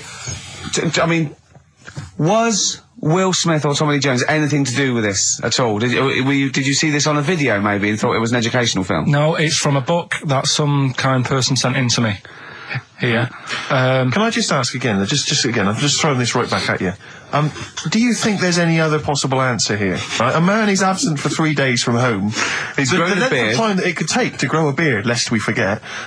What if he hadn't actually seen a bright light in the sky? What if he was lying? What if he was lying? He'd got knocked unconscious. He'd had a car crash. Just lying. No, just lying. Or he was just lying. Yeah, he'd been on a bender, getting pissed for 3 days. And that with was his his mates. excuse to his wife. And they went, Dennis, what are you going to tell your wife? Well, wait a minute. Wait a minute. You're not going to believe I was out with you, lads. Just say you're only away for a minute. No, I wasn't away from it because of the beard. Oh yeah, look, it looks like you've been out for 3 days. Well, we have. That's exactly right. Okay, we've got to cover that then. Alien abduction. Great one. Okay, let's try that. Do you see? That's a little scenario there that could have been played. So, when you say educating Ricky, what have I learnt from this? Never listen to you again. That's all I've learnt so far. Never listen to you. Yeah, we'll add a little bit more in here, right? Well, no, what do you mean add a little bit more? We'll add a bit more to this what I'm educating you about. Go on. Right? There's only a law in America that says if you touch a UFO, you're going to get done. Now, why would they make a rule? I don't know do you know, like, all their rules have a code? Carl, I genuinely do not know what you're talking about. Right, do you know, like, how here they might have... Do you know? I have no idea. Right. Okay. Do you know, like, over here? I'm listening to Capital and these headphones. I got Foxy on from yesterday. Right, let's bin that. No way, it's great. No, I want to hear about Airy Chinese Kid. Let's play a tune. And Okay, play a tune. Come back with Chinese Kid, definitely. Some doors. Yeah, I just thought I'd go back, take it back to the 60s. This is a tune that a friend of mine sent If me. you touch UFO, you get done. Soul Kitchen from the Doors. Shambles today, this. Dave Bowie, Slow Burn. Yeah, quite a Eno trilogy Yeah, feel not bad about at it. all, Logic yeah. Is it and a sort new of tune? low type. Yeah, but yeah. Enjoyable. Now, okay. That's stressful, isn't it? I think we've got things working now. We've had people coming in and out, just shaking their head going, shouldn't have bought that desk. But it's all sorted now, I think. And, You notice how it took about 25 minutes for them to come down as well, though? Do you feel like we're maybe quite low in the pecking order in the building? Definitely. You know, it's like Capital First, Capital Gold. They can shoot off to other sort of pirate stations. People's car radios, then they come back here. Oh, dear. Oh, I had a job at Richard Sounds. Light fitting was buzzing. Now, but we've got, thanks for staying, listening. Right, okay, educating Ricky. What have we got? Airy Chinese Kid, go on. Right, yeah. This is the... I didn't want to do this. What do you mean you want to do it? Well, I wanted to give you 3, and I gave you one. It was like the alien man gets a beard or whatever. Yeah, And- which was total rubbish, so this one should be better, maybe. Hairy Chinese kid. Right, well, we've talked about airy people in the past. True enough. Haven't we? Yeah. You know, the little kids who grew up in woods and hung around with wolves and that. Yeah, again, you're confusing it. Yeah, they're not, there were some people that were born very hirsute. They were not the people who were brought up with wolves. Yeah. You just put that together in your Homer Simpson type mind. Right, well, this is like a sort of close to that sort of story. Yeah. But the weird thing is, right, Chinese people aren't that hairy as a nation. No, seriously, that's a well-known fact. They don't have that much body hair and stuff. Okay. So this little kid who was born over there, he was like covered in stuff. Was he? And it was only his nose that wasn't hairy. The rest of his body was caked in hair, right? And his hair sort of What grew. sort of hair was it? Was Thick hair. No, what I mean is, was it sort of like a pony's mane, so he just looked like an Ewok? You know what I mean? Just like hanging down sort of straight, dark hair. In the picture, it looked like it grows from his eyebrow. It grows from his eyebrows quite thick, and then it just goes all the way over You his don't head. think it was just really long eyebrows that he'd done a comb over? No, it was all over his body. It had a picture of like his back and that. Yeah. And Had he styled it? Had he styled it at all? Did he have it in a quiff or? no, it was just hanging everywhere. all over him. Yeah. And they were like, you know, this is a bit weird happening in China, where we're not normally that airy. That was the scientist speaking there. Yeah. And the local press and that were getting him down, calling him monkey boy and all this. Oh. And Thinking Chinese press. but the doctor, Yeah. Oh. They're cruel, aren't they? It's like those game shows. That's Japanese, isn't it? Yeah. That's what. Yeah. and the doctor said, So was Carl talking through all that time while we were just like talking to each other then? Because I turned round and I still saw he was talking. Go on. So anyway, the local press came in to see the hairy boy, the monkey yeah, boy. and they were like being tight, taking the mickey out of him, and the doctor said, Throwing him nuts. said he's only hairy. Said he's a healthy young kid. The only faults he's got is he's got a little bit of eczema and a boil. And he said everybody should just treat him the same, and I think he grew up a healthy kid. Yeah, so that's the That's the end of the story. That's not a story. why. But I've got nothing. I don't know what to say to that. So someone in China was born slightly hairier than the rest, and he was normal apart from eczema and a boil. That to me isn't a story. But if it is, I've got a million. I mean, it's sort of like bloke from Manchester went a bit bolder than the rest, got a job on radio. He was normal. I mean, that's not a story, is it? Do you know what I mean? All right then. Hang on. Oh God, he's got the big guns. You're not going to give us hanging bacon, are you? Yeah. Come on then. Right. Come That's on. what we've been looking Come forward on. to. This is it. No, this is a good one. This is the one. And this is a story, right? Do you know the saying, chewing the fat? Good one. It's one of my favourites. Yeah?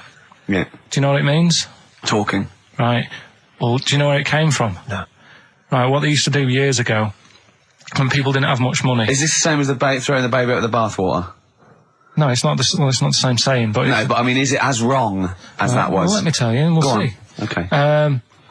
Like, people go out to work, and with the money, they'd buy food. Oh yeah, go on. This is a good system. What? Go on. What do you mean? People go out to work and with the system. And Well, if you were quite well off, you might treat your family to some bacon, right?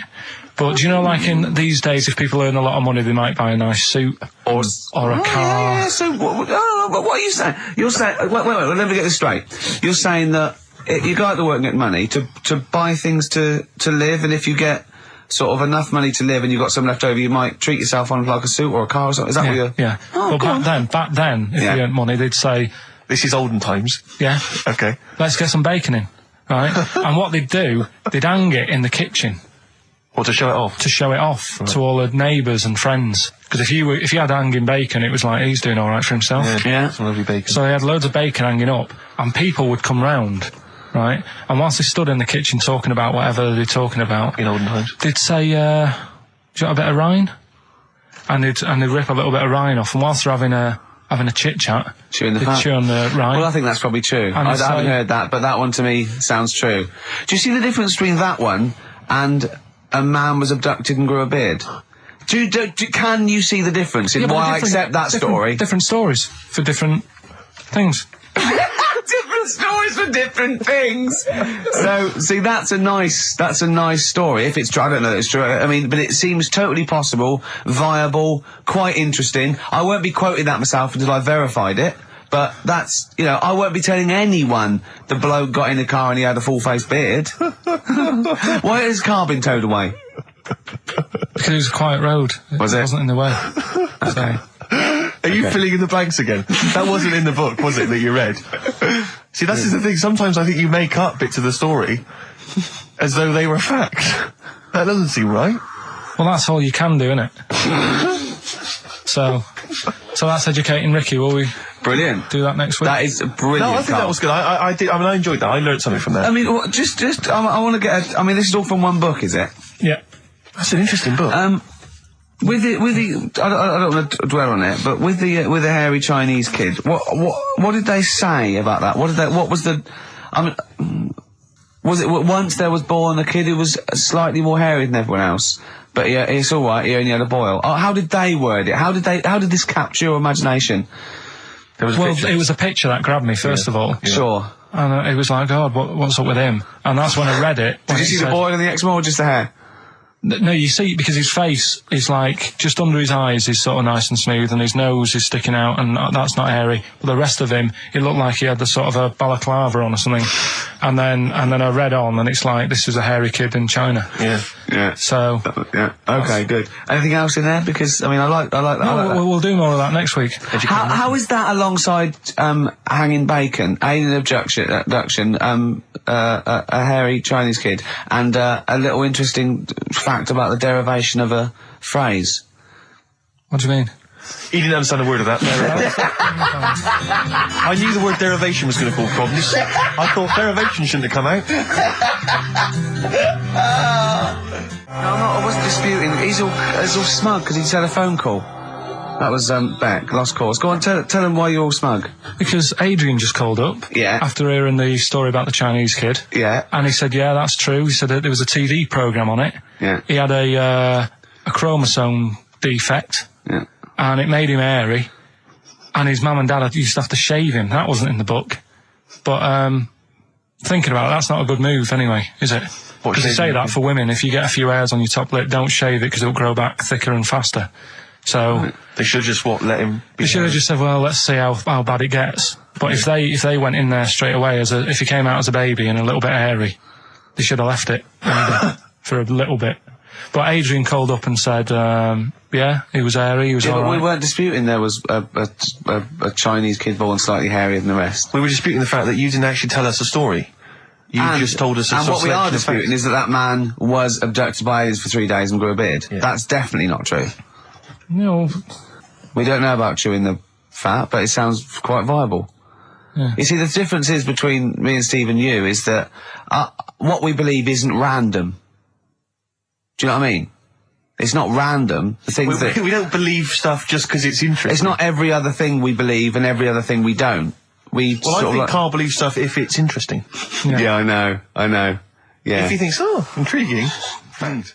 All right then. So last week we started good sort of play on words that we had going. Go on. The well-known film Educating Rita. Yeah. That's become, thanks to Karl Pilkington's brain, it's become... I've tweaked it a bit, and now it's Educating Ricky. Brilliant. Right? And that was a new feature we started last week, if you weren't listening, where I teach Ricky stuff. What did you teach me? Taught you about that little Chinese hairy kid. Yeah, you didn't teach me anything. You said there was a kid that was born that was slightly hairier than other Chinese people. Where the saying chewing the fat came from. I enjoyed that. That was good. That was interesting. Good. And a man who had a beard because he was being abducted for 3 days. Again, that was rubbish. Lest we forget. That taught me more about you than about alien abduction. But what happened last week is... Go on. We sort of talked about it all in one go. And you can't... Whereas this week you've done what? You've spread it out over the show. Well, I've spread it across the 2 hours because I always found that if you try to be taught too much in one go, you just can't take it in and it'll be wasted. Is that your experience of school? Yeah. They taught you in 3-minute bursts. Yeah, and not every day. Yeah. Every other When month. you felt like it. Yeah. Right. So that's what we're going to do. Right. So we've got Educating Ricky coming up. That's Educating Ricky across the 2 hours. Okay, and what I do is I've made little headlines again.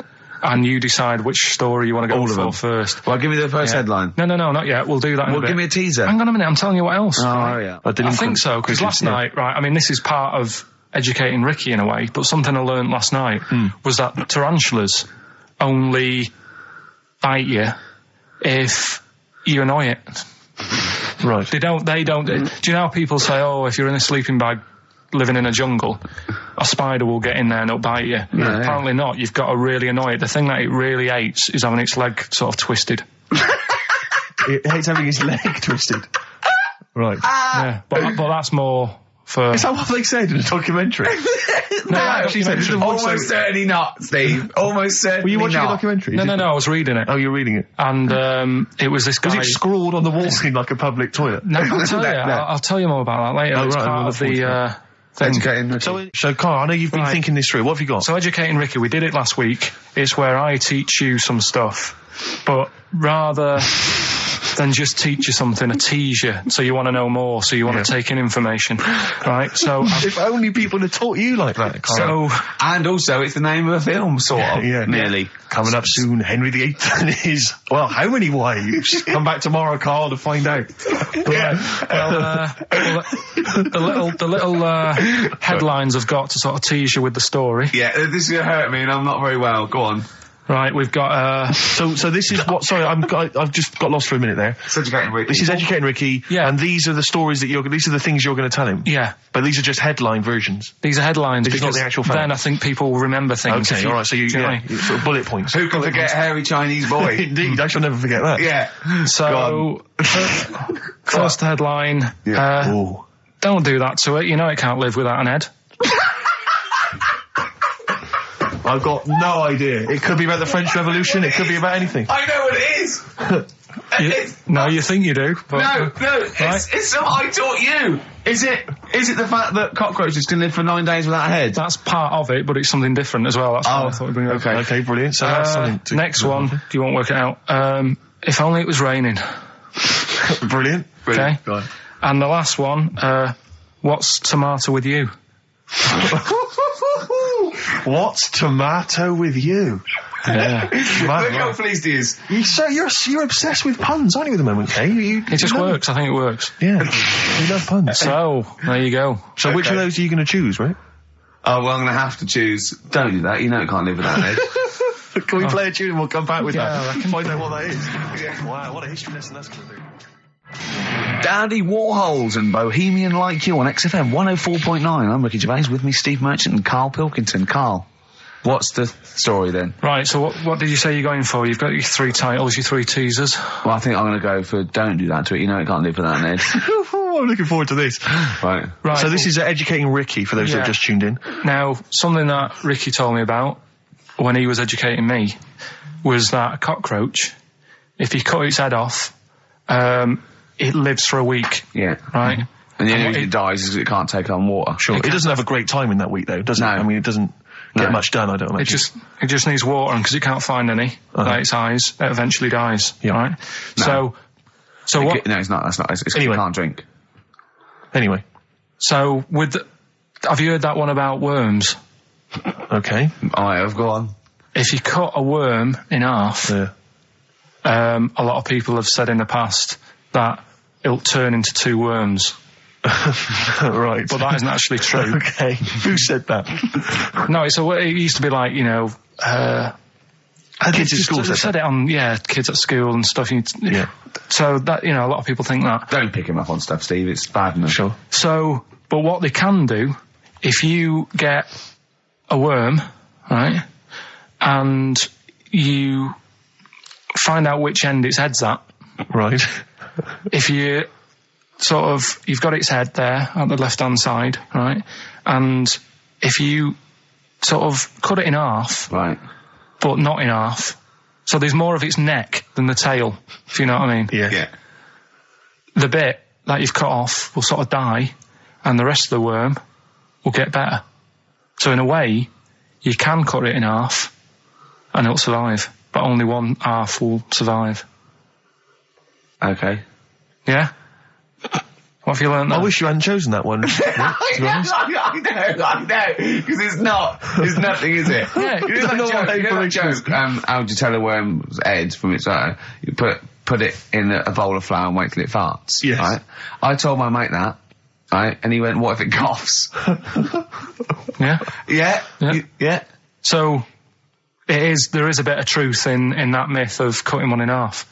Where did you get this information? I don't understand where you get this information That was from the Fortean Times. It was like the myth about worms. Yeah. That was the big article that week. Did it take you as long to read that article as it took you to tell us just then? I like the fact that it starts off debunking a myth that we hadn't heard of anyway. Exactly. You know the big thing about cutting a worm in half and making 2 worms? No. Yeah. What's the other one? It's not the thing to do either, by the way. Don't go doing it. No. Cool. It's not very nice. But, it's cruel. But it can get by and if it's you pointless. do. Yeah. There's no scientific worth Yeah. in that. Well, there you go. Okay then. So the others now, you see what I do. No, I tell you the other titles. You're not having them yet. That's the whole idea of this. People will be driving or about to go out doing the shopping. They'll think about that now. What was the other two? Well, the other two. They won't think about that. They've forgotten that. No, they will. No, they've forgotten that already. If Only It Was Raining and What's Tomato With You. Right, I'm looking forward to that one. No, you've got to tell me Tomato With You. Look what's happening. You see, you already want more of education. And this is what listeners will be doing. I tell you, I wish you were a teacher. I so wish you were a teacher. Do you know what I mean? Kids would be saying, I know it's 3:30, but I don't want to go home. I want more. Yeah. And that's what I'm doing with you. I'm teaching you. Why are you teaching me things about not to cut worms in half and what's tomato with you? Please tell me what's tomato with you, Carl. In a bit. In a bit. Okay, educating Ricky, we got two left, haven't we? I'm looking forward to these. We've still got two more. We've still got If Only It Was Raining and What's Tomato With You. Coldplay, The Scientist on XFM 104.9. Right, competition, isn't it? No, it's Educating Ricky Part 2. Oh, is it? Yep. I wasn't even listening. He's doing all the work, I wasn't even listening. Oh, and he spilled some water down on that. Right, what's this one again then? Right. What's the teaser headline? Teaser headline is What's Tomato With You? Brilliant. Yeah? Go on. How excited were you when you came up with that? You couldn't wait to come in and tell us, could you? I think it's a good one because you won't forget it now, will you? I mean, like the worm one. What's so special about the worm? You know, a lot of people think that if you cut a worm in half, two worms will grow, but no. What happens is if you cut the head end slightly nearer the tail than the tail will die, but the worm with the head will be okay. So, it's exploded a myth. It taught me something. Right, so the second one, part 2 of Educating Ricky. What's Tomato With You? Yeah. What this one's about is, ages ago. It's scientific. There's never a date. There's never a country, a location. Okay, settle down, children. This is A-level history. Right. Once upon a time. Yeah. When a mental place with swords was a king, forget his name, but he was a loony. So, and it was literally ages ago. Yeah. So, good luck in the exam. Yeah. Right. So, alright, many years ago. Oh, yeah, cleared that up. Go on. They thought tomatoes were poisonous. Right? Okay. Because what hold on, are they going to be proved wrong at the end of this story? Well, because I don't want to give away the ending, but is it something to do with are they poisonous tomatoes? No. Oh, you're having a laugh. I don't believe it. Go on. They could have been eating tomatoes all this time. Oh, Steve, what's tomato with you anyway? Okay, so a minute. Let's just recap quickly. Many years ago, when people thought tomatoes were poisonous. Yeah. Go on, Well, they didn't know they were poisonous then because they were still eating them. But what was happening? But they're not poisonous. But hang on a minute. All right, and it's not. I'm just going to listen. I'm not even going to talk. I'm not going to tackle it anymore. If you remember, years ago they didn't have like pottery plates. They had lead plates. Right? What are you talking? Just let him talk. Sorry, what year is this? Let him talk. Come on. Plates made out of lead, and what they'd end up doing, they'd say, right, do you want a tomato? And they'd go, yeah, all right. And they'd put the tomato on the lead plate and cut it. And because of the acid in the tomato, right, it would sort of make the lead runny, and the lead would go into the tomato, and they'd say, oh, it's lovely this, and they'd be eating it. They'd get food poisoning, lead poisoning, what have you, and they'd be really ill. So they thought tomatoes were poisonous, so they didn't eat them for many years. And when you say they, do you mean the people of Narnia? Yeah, this didn't happen. Where was this happening? Sort of in Britain and that. You put him on the spot there. Oh, I hope there's no uppity pupils at this school when they go, what do you mean, sir? Oh, if you're gonna... Oh, I'm fed up with you. Do you understand? No. So the No, you've got... No, right, okay, first of all, Carl, where'd you get this information from? Where 14 did I get times that? as well? Do you know... You can't remember? I don't know where I got that from. I don't know where I got it from. But why don't you think that makes sense? But what? Someone once got lead poisoning from a tomato? Not just one, loads, and then all of a sudden... No. Why is this educating me? Because I'm telling you that tomatoes... I can't take anything away from this. I don't know what to take away from this. What have I learned? What have I learned? Don't mix lead with tomatoes. Why is this educational in any shape or form? What are you telling me? A long time ago in the land of Glunk, right, where the ninnies did slib, right, they thought tomatoes were poisonous because they ate plates of lead. What are you talking about? Yeah, but we all know tomatoes aren't poisonous. Is that what we're taking from the story? Is that the moral of the story? Don't believe these people that I'd never heard of before. What are you talking about, Carl? I think it's a bit weird. It's a bit weird, yeah. These the same people that were spreading those malicious worm rumours. My hangover's coming back. I've got to get some water. Play a record that was rubbish. I'll tell you something I do know. Go on. Right? But I can't really get a question out of it. Go on, just tell us. There's a shadow somewhere. It's already good, isn't it? I'm loving it already. No, right. There's a shadow. I think it was in America. Yeah. And it's on a quiet road. I'm guessing somewhere like Boston. That's what you mentioned. Okay. Right? No. Somewhere like Boston. And people at night used to see this shadow moving about. And they'd go, what's that? Right? And it got known, the town, the little local town got known for this shadow, but it didn't cause any problems. What are you talking about? Well, it was like, You've lost me. What are you talking about? Do you know, like, some places get famous, like Scotland's got the Loch Ness Monster and that, but it doesn't cause any. Yeah. But it doesn't cause any problems. It doesn't exist. Go on. Right. So there's this shadow walking about on the road. What do you mean? No, what's he again? Rubbish. Right. So he's walking Nonsense. about. Where did you read this? Where did you He's see walking this? about. This was on the internet, and I'm sure. Sorry. Sorry. Right. I thought it was shite. I didn't know it was on the internet. Right. So this shadow is moving about, and Independently of an object. yeah, and the local mayor and that is like, yeah, it's a bit weird, but it's not harming anyone. The mayor involved. Was he elected to that post? Hey, mayor, we got a problem down here. Seems like a shadow. Well, it's not causing any. No, it was just causing any problems. Yeah, go on. But that's the thing. It was left for years, and then it did start causing problems. I see, that's it. If you leave these shadows to go unchecked, Rick, they go crazy. Yeah. You let them run amok in the city.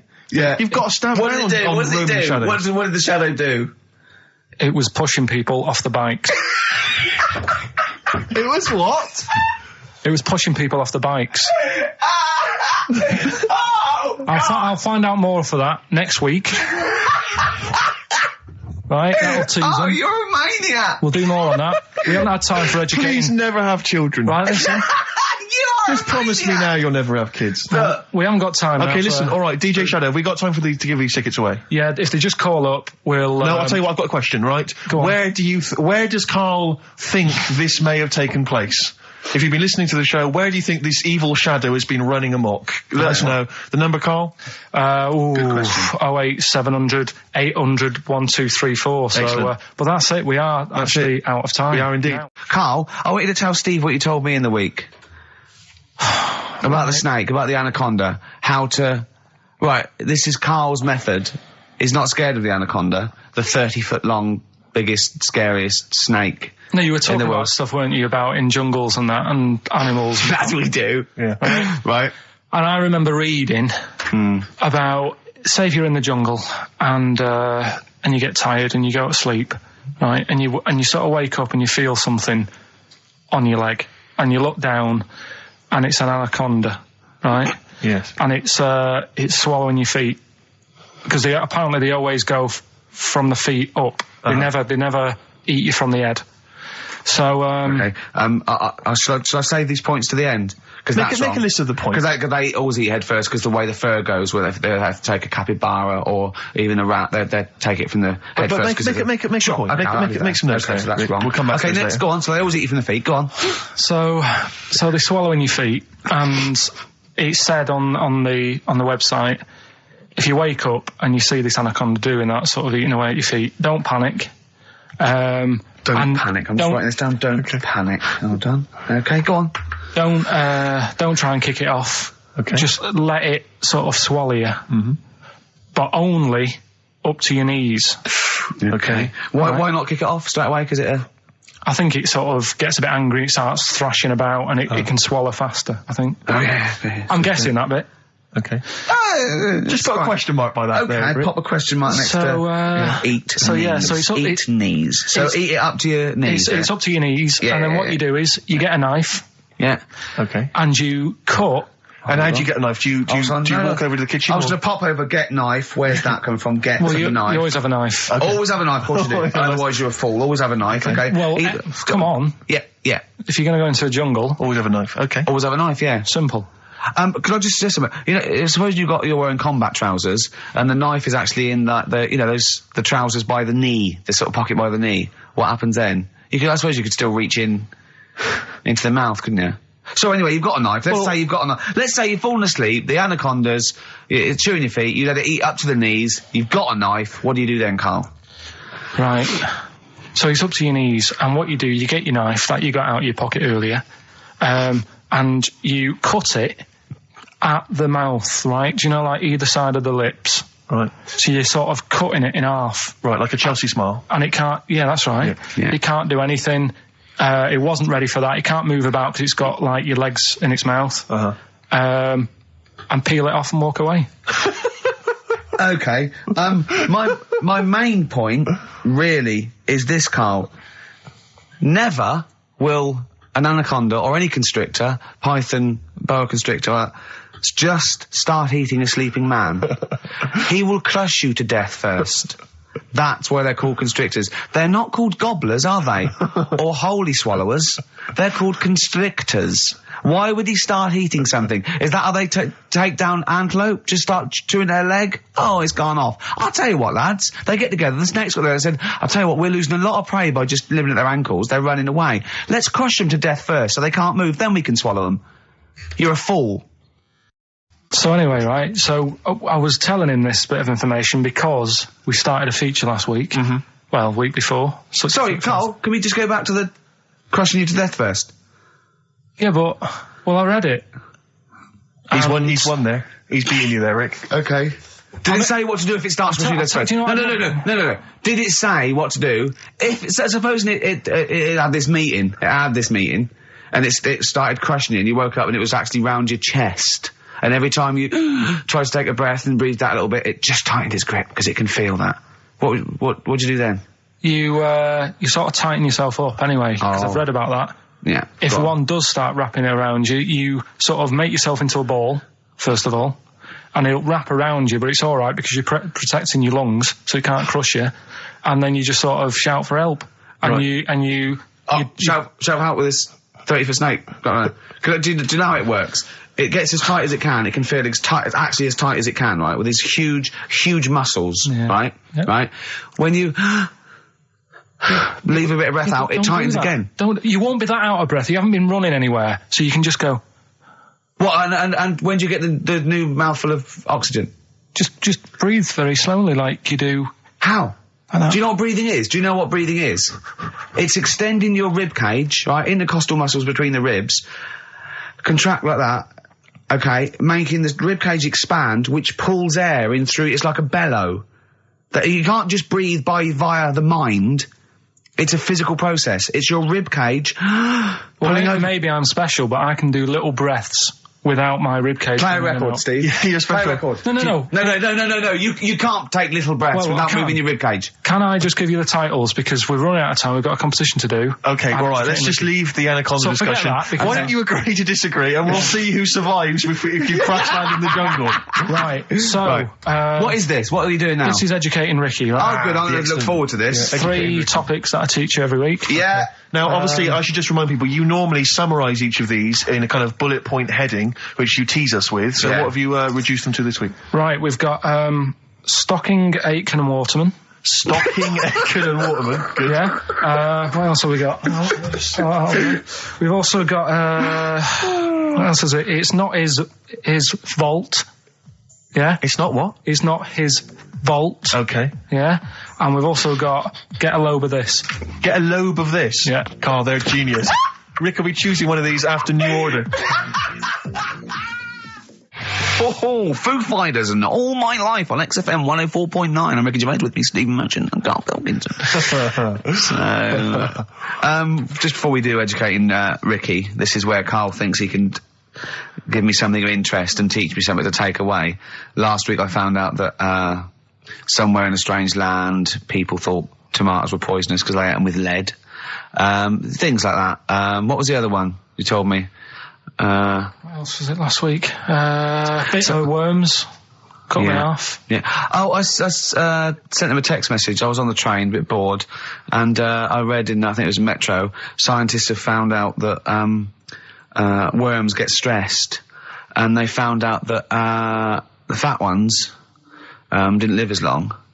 And when they checked the thin ones that lived longer, they found out they had a gene for de-stressing them. Right? Carl, do you remember what you said? No. He went, well, that's stupid, isn't it? He said, did these other ones die of natural causes? I went, yeah. He went, all right. Because it could be that the fat ones couldn't get off the pavement quick enough and got squashed. So maybe the scientists go, yeah, we didn't... yeah, they come to think of it, they were flat as well as fat. I think the reason that the worms are getting stressed is because people like Karl are cutting them in half to try and make 2 snakes. Yeah.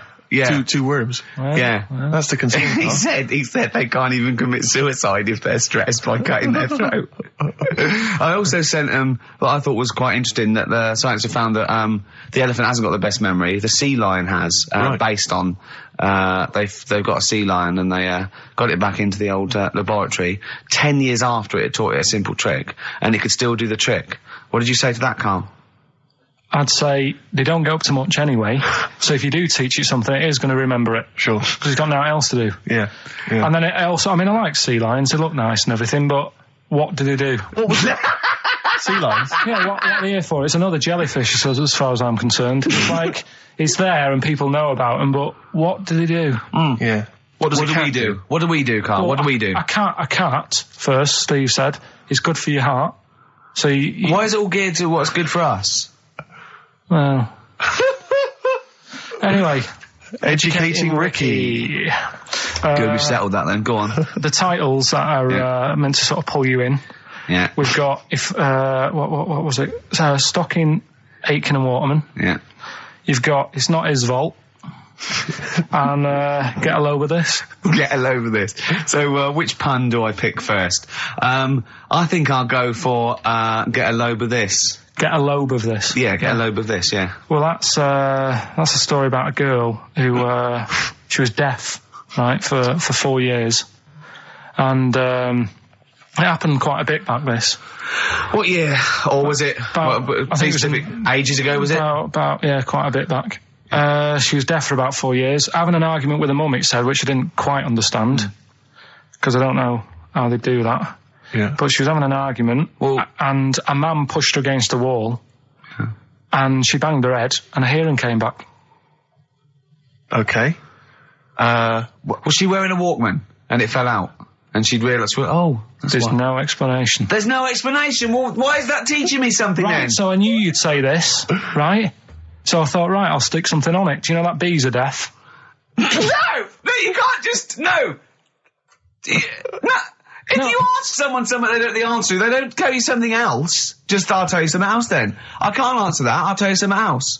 Imagine that. If you asked a teacher. Look, how do birds fly? Wow, if you're going to do that. Tallest building is, I mean, what? Well... That was the equivalent, Carl, of running away when we asked you a question. Yeah, the intellectual equivalent. Look over there, there's a monster. Yeah. Listen. What do you mean? What she... Okay, so... So her there's hearing no explanation. Back. There's no explanation. Or you don't know. Well, there isn't one, is there, really? It's a bit weird. But did the doctors not look into it? No, I think they just said, oh, that's good. But, so again, I don't... Where did this information... Is that... If you read this on the net, is that all they put on the net? There was once a deaf woman who hit her head and she could hear. Came back. It was bizarre things about being deaf. Was there three, Was there I've got that book, yeah, it's a good book, that. Was there 3 more pages you just couldn't be bothered to read on? Yeah. No, it was just a little bit, and it was there a little picture, a cartoon picture? No pictures, I just read it. Ow! Look, ow, if you don't want to know, if you don't want to learn, you know. Yeah. Okay, It's Not His Vault. Let me have It's Not His Vault. You got to save this. This has got to teach me something. It'll be an interesting story. Right, It's Not His Vault. This fella... Yeah. What year? Ages ago? Olden times? I'd say in the 70s. Okay. Would you? Any evidence for that? And, does he wear flares in the story? Right. Is that your reason? No, it's a bit like Yuri Geller, this fella, right? Where he's electric. He's electric. And, if he walks past the telly would fizz. Uh-huh. If he walked past the radio, it all goes like that. Ooh. His hair stuck up all the time. Ugh. And he'd be having a bath and everything would be alright, and then the power would sort of switch on in his body, and the electric in his body made him jump out of the bath. So... What do you mean, so? What is that so? What does that so mean? You've given us nothing. You've given us nothing. You'd have to at least give us the scientific explanation. Yeah. Electric eels have 400 volts in them. Oh, is this the running away again? What was that one called? Yeah, but It's not his vault. But there's a reason not his fault. It's not his fault. I thought it was going to be something about keeping it safe. I think we should do these the other way round. I think you should tell us the story and then we'll hear the pun. It's not his fault. It's not his fault. Right, let's leave it. Play a tune. Forget it. Educating Ricky. Bin it. We're not doing it. No, we are. What? Don't look at me like that. Oh, Carl, you're in a bad mood. The Coral, I'm all right. dreaming of you. Right, do the last one. Carl's saying we're never doing this again because we don't appreciate it. Yeah, Carl, you don't know how good this feature is, mate. Right, last one. Yeah. Stocking, Aitken and Waterman. Go on then, tell me about that one. What's that? What am I going to learn from this? Right, well, do you know the saying, pot a sock in it? I like it already. Do you know the saying? Yeah. Right, well, do you know where it comes from? I assume it's shut up, so I'll stuff your mouth with a sock to shut you up. Years ago. Yeah. Sorry, am I right? No, not really. Ages ago. 1970s? 50s, Okay. I'd say.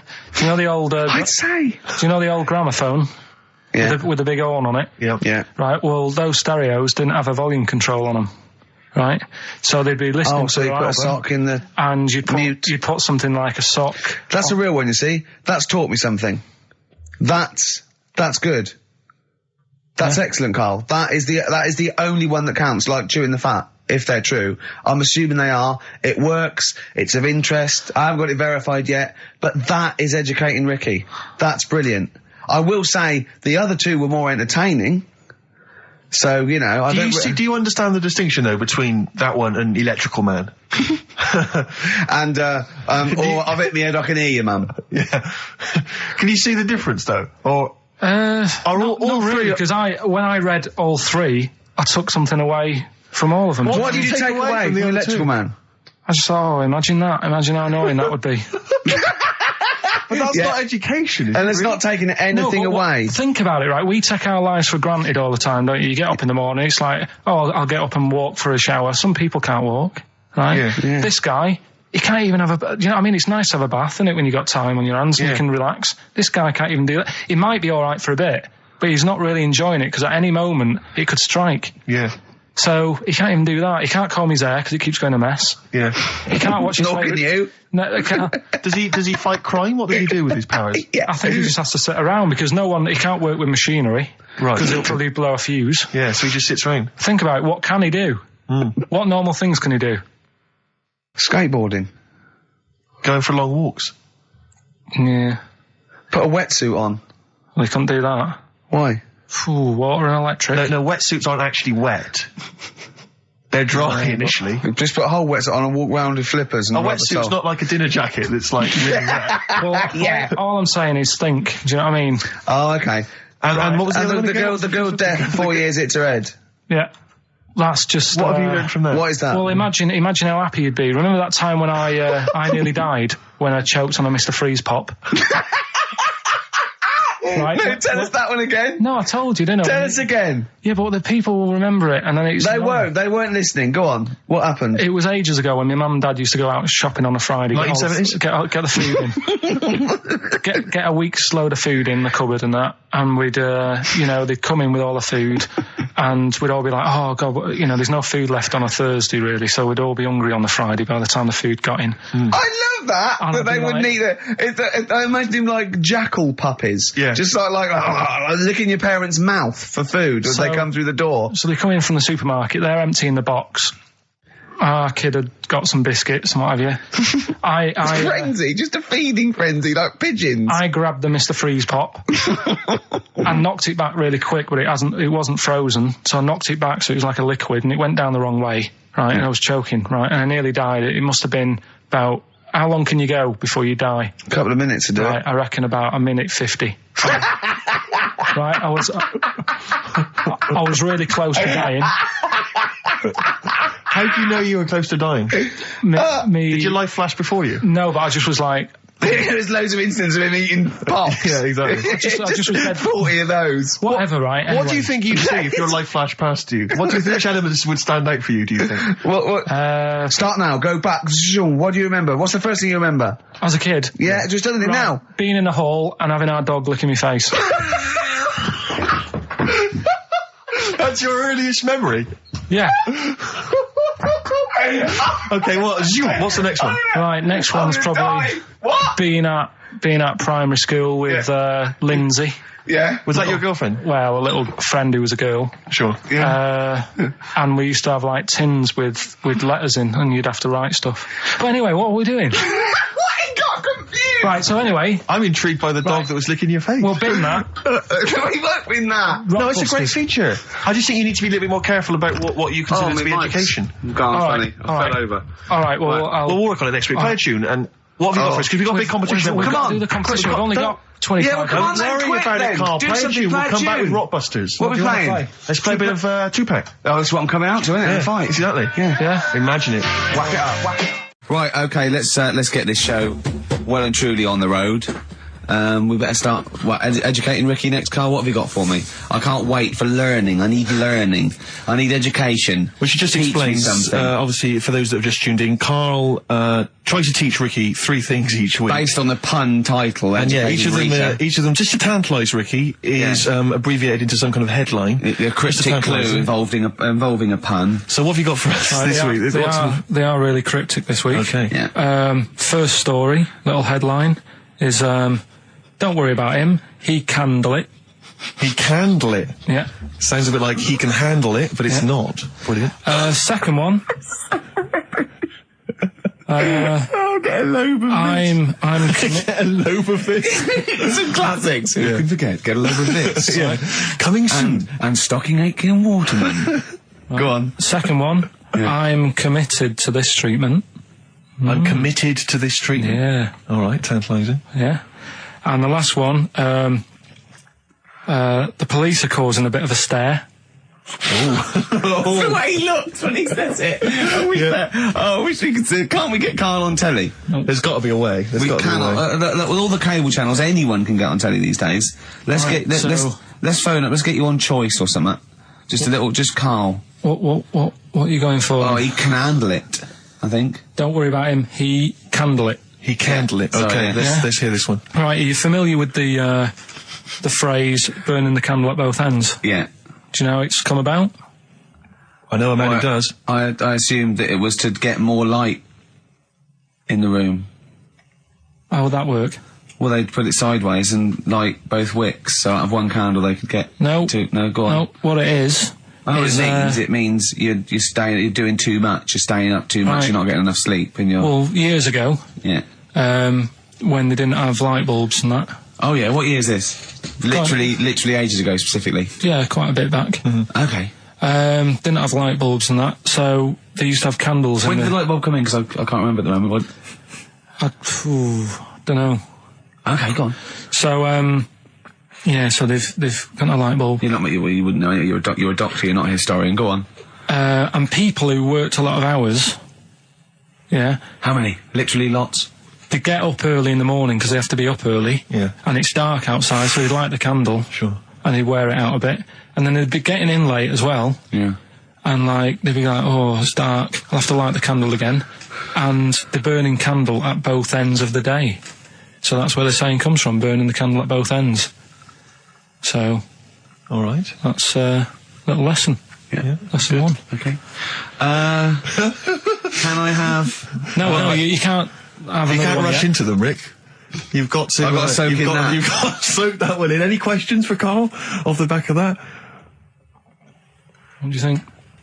So people were, I mean, basically where this comes from is people were... Literally burning the candle at both ends of the day. Sure. There you go. So we've still got, Go on. I'm committed to this treatment.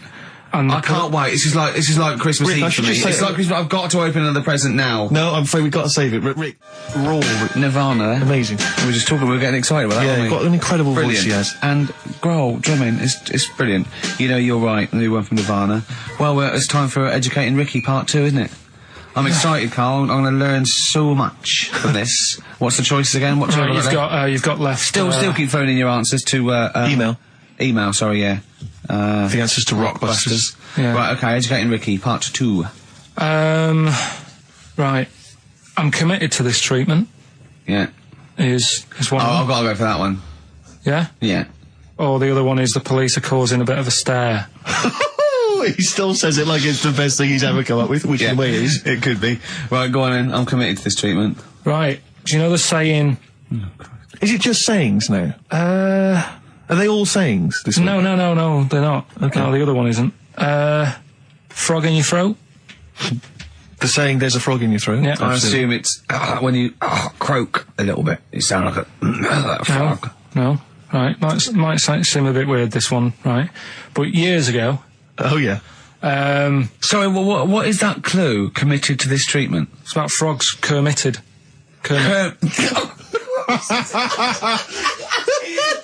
Probably works better with a K and an ER written down. Well, also, if you'd pronounced it Kermitted, yeah. but not committed. Committed to this treatment! Right, go on then. That's genius. So, yeah. Well, what? You go to the doctors and you go with throat hurting a bit. Right. And what they did ages ago. Ages ago? What year was this approximately? We are going back quite a bit with this one. Oh, okay, go on. And the doctor would say... did history. Imagine years ago. Go on. And the doctor would say, right, keep your mouth open and you just look at your tonsils. And the jaw would ache a bit because they weren't as quick back then because they didn't have the technology and stuff and they'd have to like stare at it and study it and stuff. And like they get an achy jaw, right? Keeping their mouth open. Yeah, like you get, Yeah. you eat a Mars bar or whatever. So they'd sat there and they used to always close their mouth and it used to annoy the doctor. Yeah. Right? Oh. So what they did, they used to get a toad Right. and put it in the mouth. Rubbish. Okay, keep talking. Keep talking. And that way they couldn't close the mouth because either they'd squash it, Right. or apparently you're not allowed to lick a toad's back. So the doctor would have them for breaking the law? No, but it's poisonous, right? A toad's back. You should never lick a toad's back. Or put it in your mouth, really. Oh, just stop for a second. Wait. What? Can I just ask one question? Go on, yeah, Just go ask on. one question. I've got a few, but no, go on. Sure.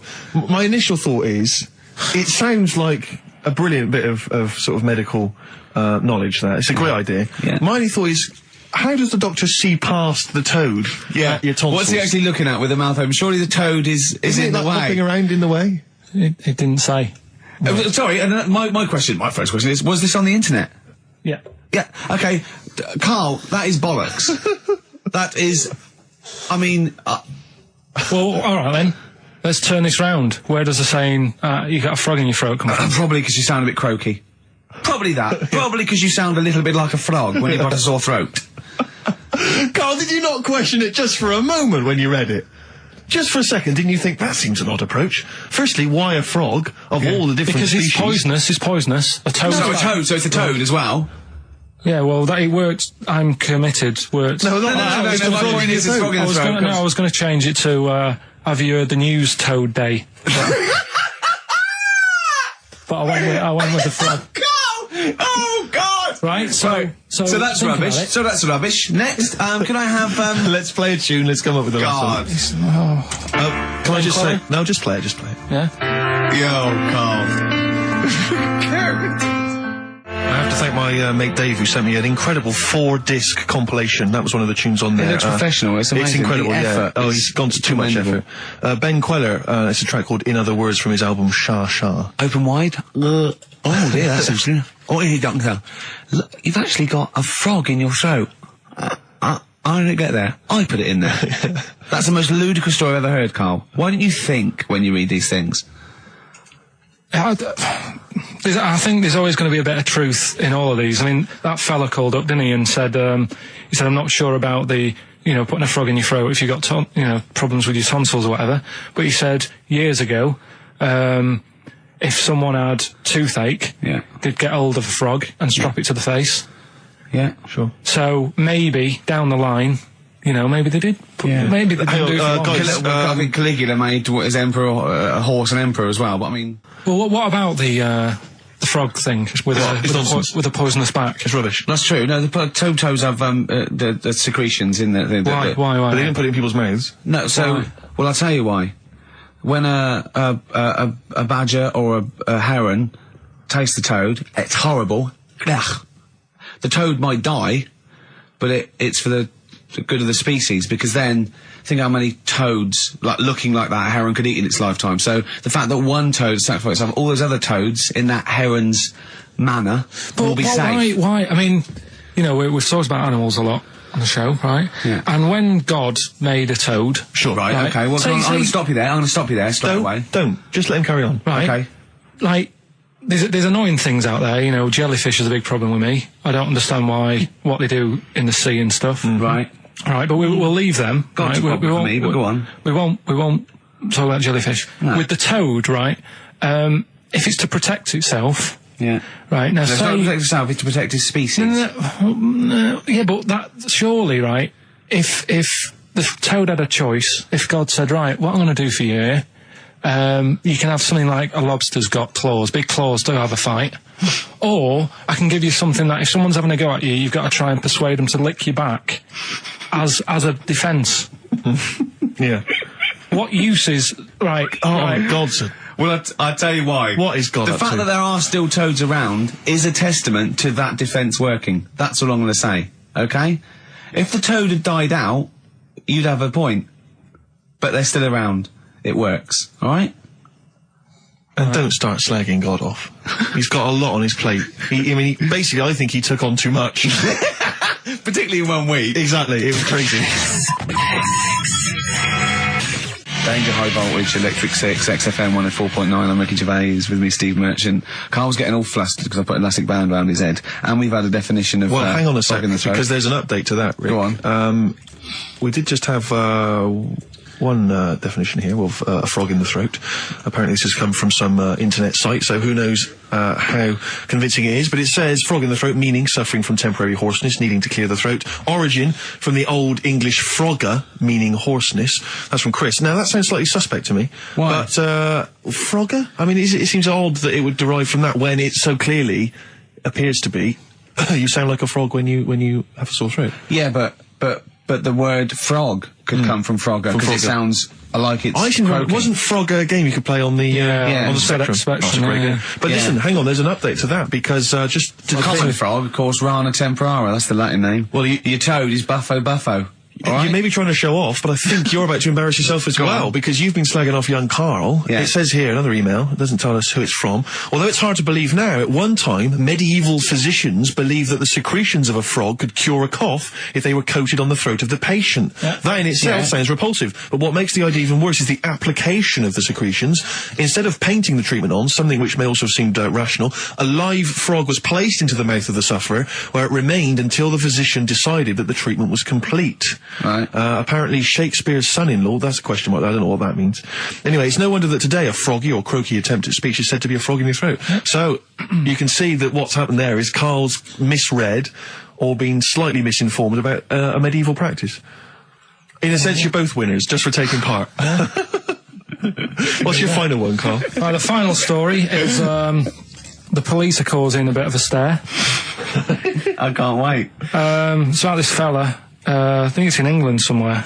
Yeah. Don't know when it happened, but Literally ages ago, or? basically, well, I think it's when they were trying to crack down on like drunken people walking about in the street, Oh, yeah. and they found this Saturday. fella. It's Saturday, that one. And found this fella, and all the local people were saying, "Oh, look at him wandering around. He's drunk and what have you." That's not right. Get the police in. He got arrested and that, and they got him in the court. And the judge was there, and he says, "So you know, what's all this? What's going on? What are you doing wandering about when you've had a drink? You know the rules. You shouldn't be doing that. You had a glazed expression on your face. Blah blah blah. What do you have to say for yourself?" He only had a glass eye. So he had 2 glass eyes? No, he had 1. But that was they were about to sort of lock him up. Was he a bit pissed up as well? Well, he was pretty livid. Or was he also drunk with a glass eye?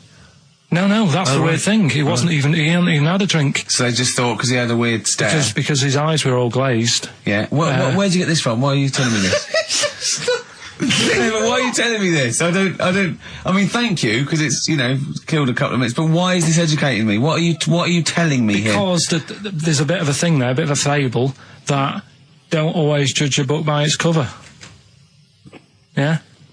So, the guy, he hadn't even had a drink. He'd probably just been shopping. Yeah. Walking down the street, and everyone's like getting involved. Like, what's he doing? Hang on, I don't understand. He's walking down the street, happens to have a glass eye. He was doing nothing else to suggest he was drunk. You don't pick people up just because their eye looks slightly off. But even if it happened, why are you telling me? With no particular detail. I know this, that we're going to get It's not enough information. I know, yeah. No, there's a bit of a lesson there, educating Ricky. Just watch what you say. Don't always jump to conclusions. The only education I can take from that is that if I ever do become a policeman, I shouldn't just arrest people because they look a bit drunk. I should just tap their eye with a pen and goes. Oh, okay, on you go. Well, on you go, yeah. Guys, can I just stop you there? I'm just going to email Richard Anderson and tell him I agree. Right, listen, we're running out of time and that. Where does the phrase frog in the throat come from? We've got it here. He's been told. Well, there's three. Can we play a tune and come back with that? Have we got anything lined up?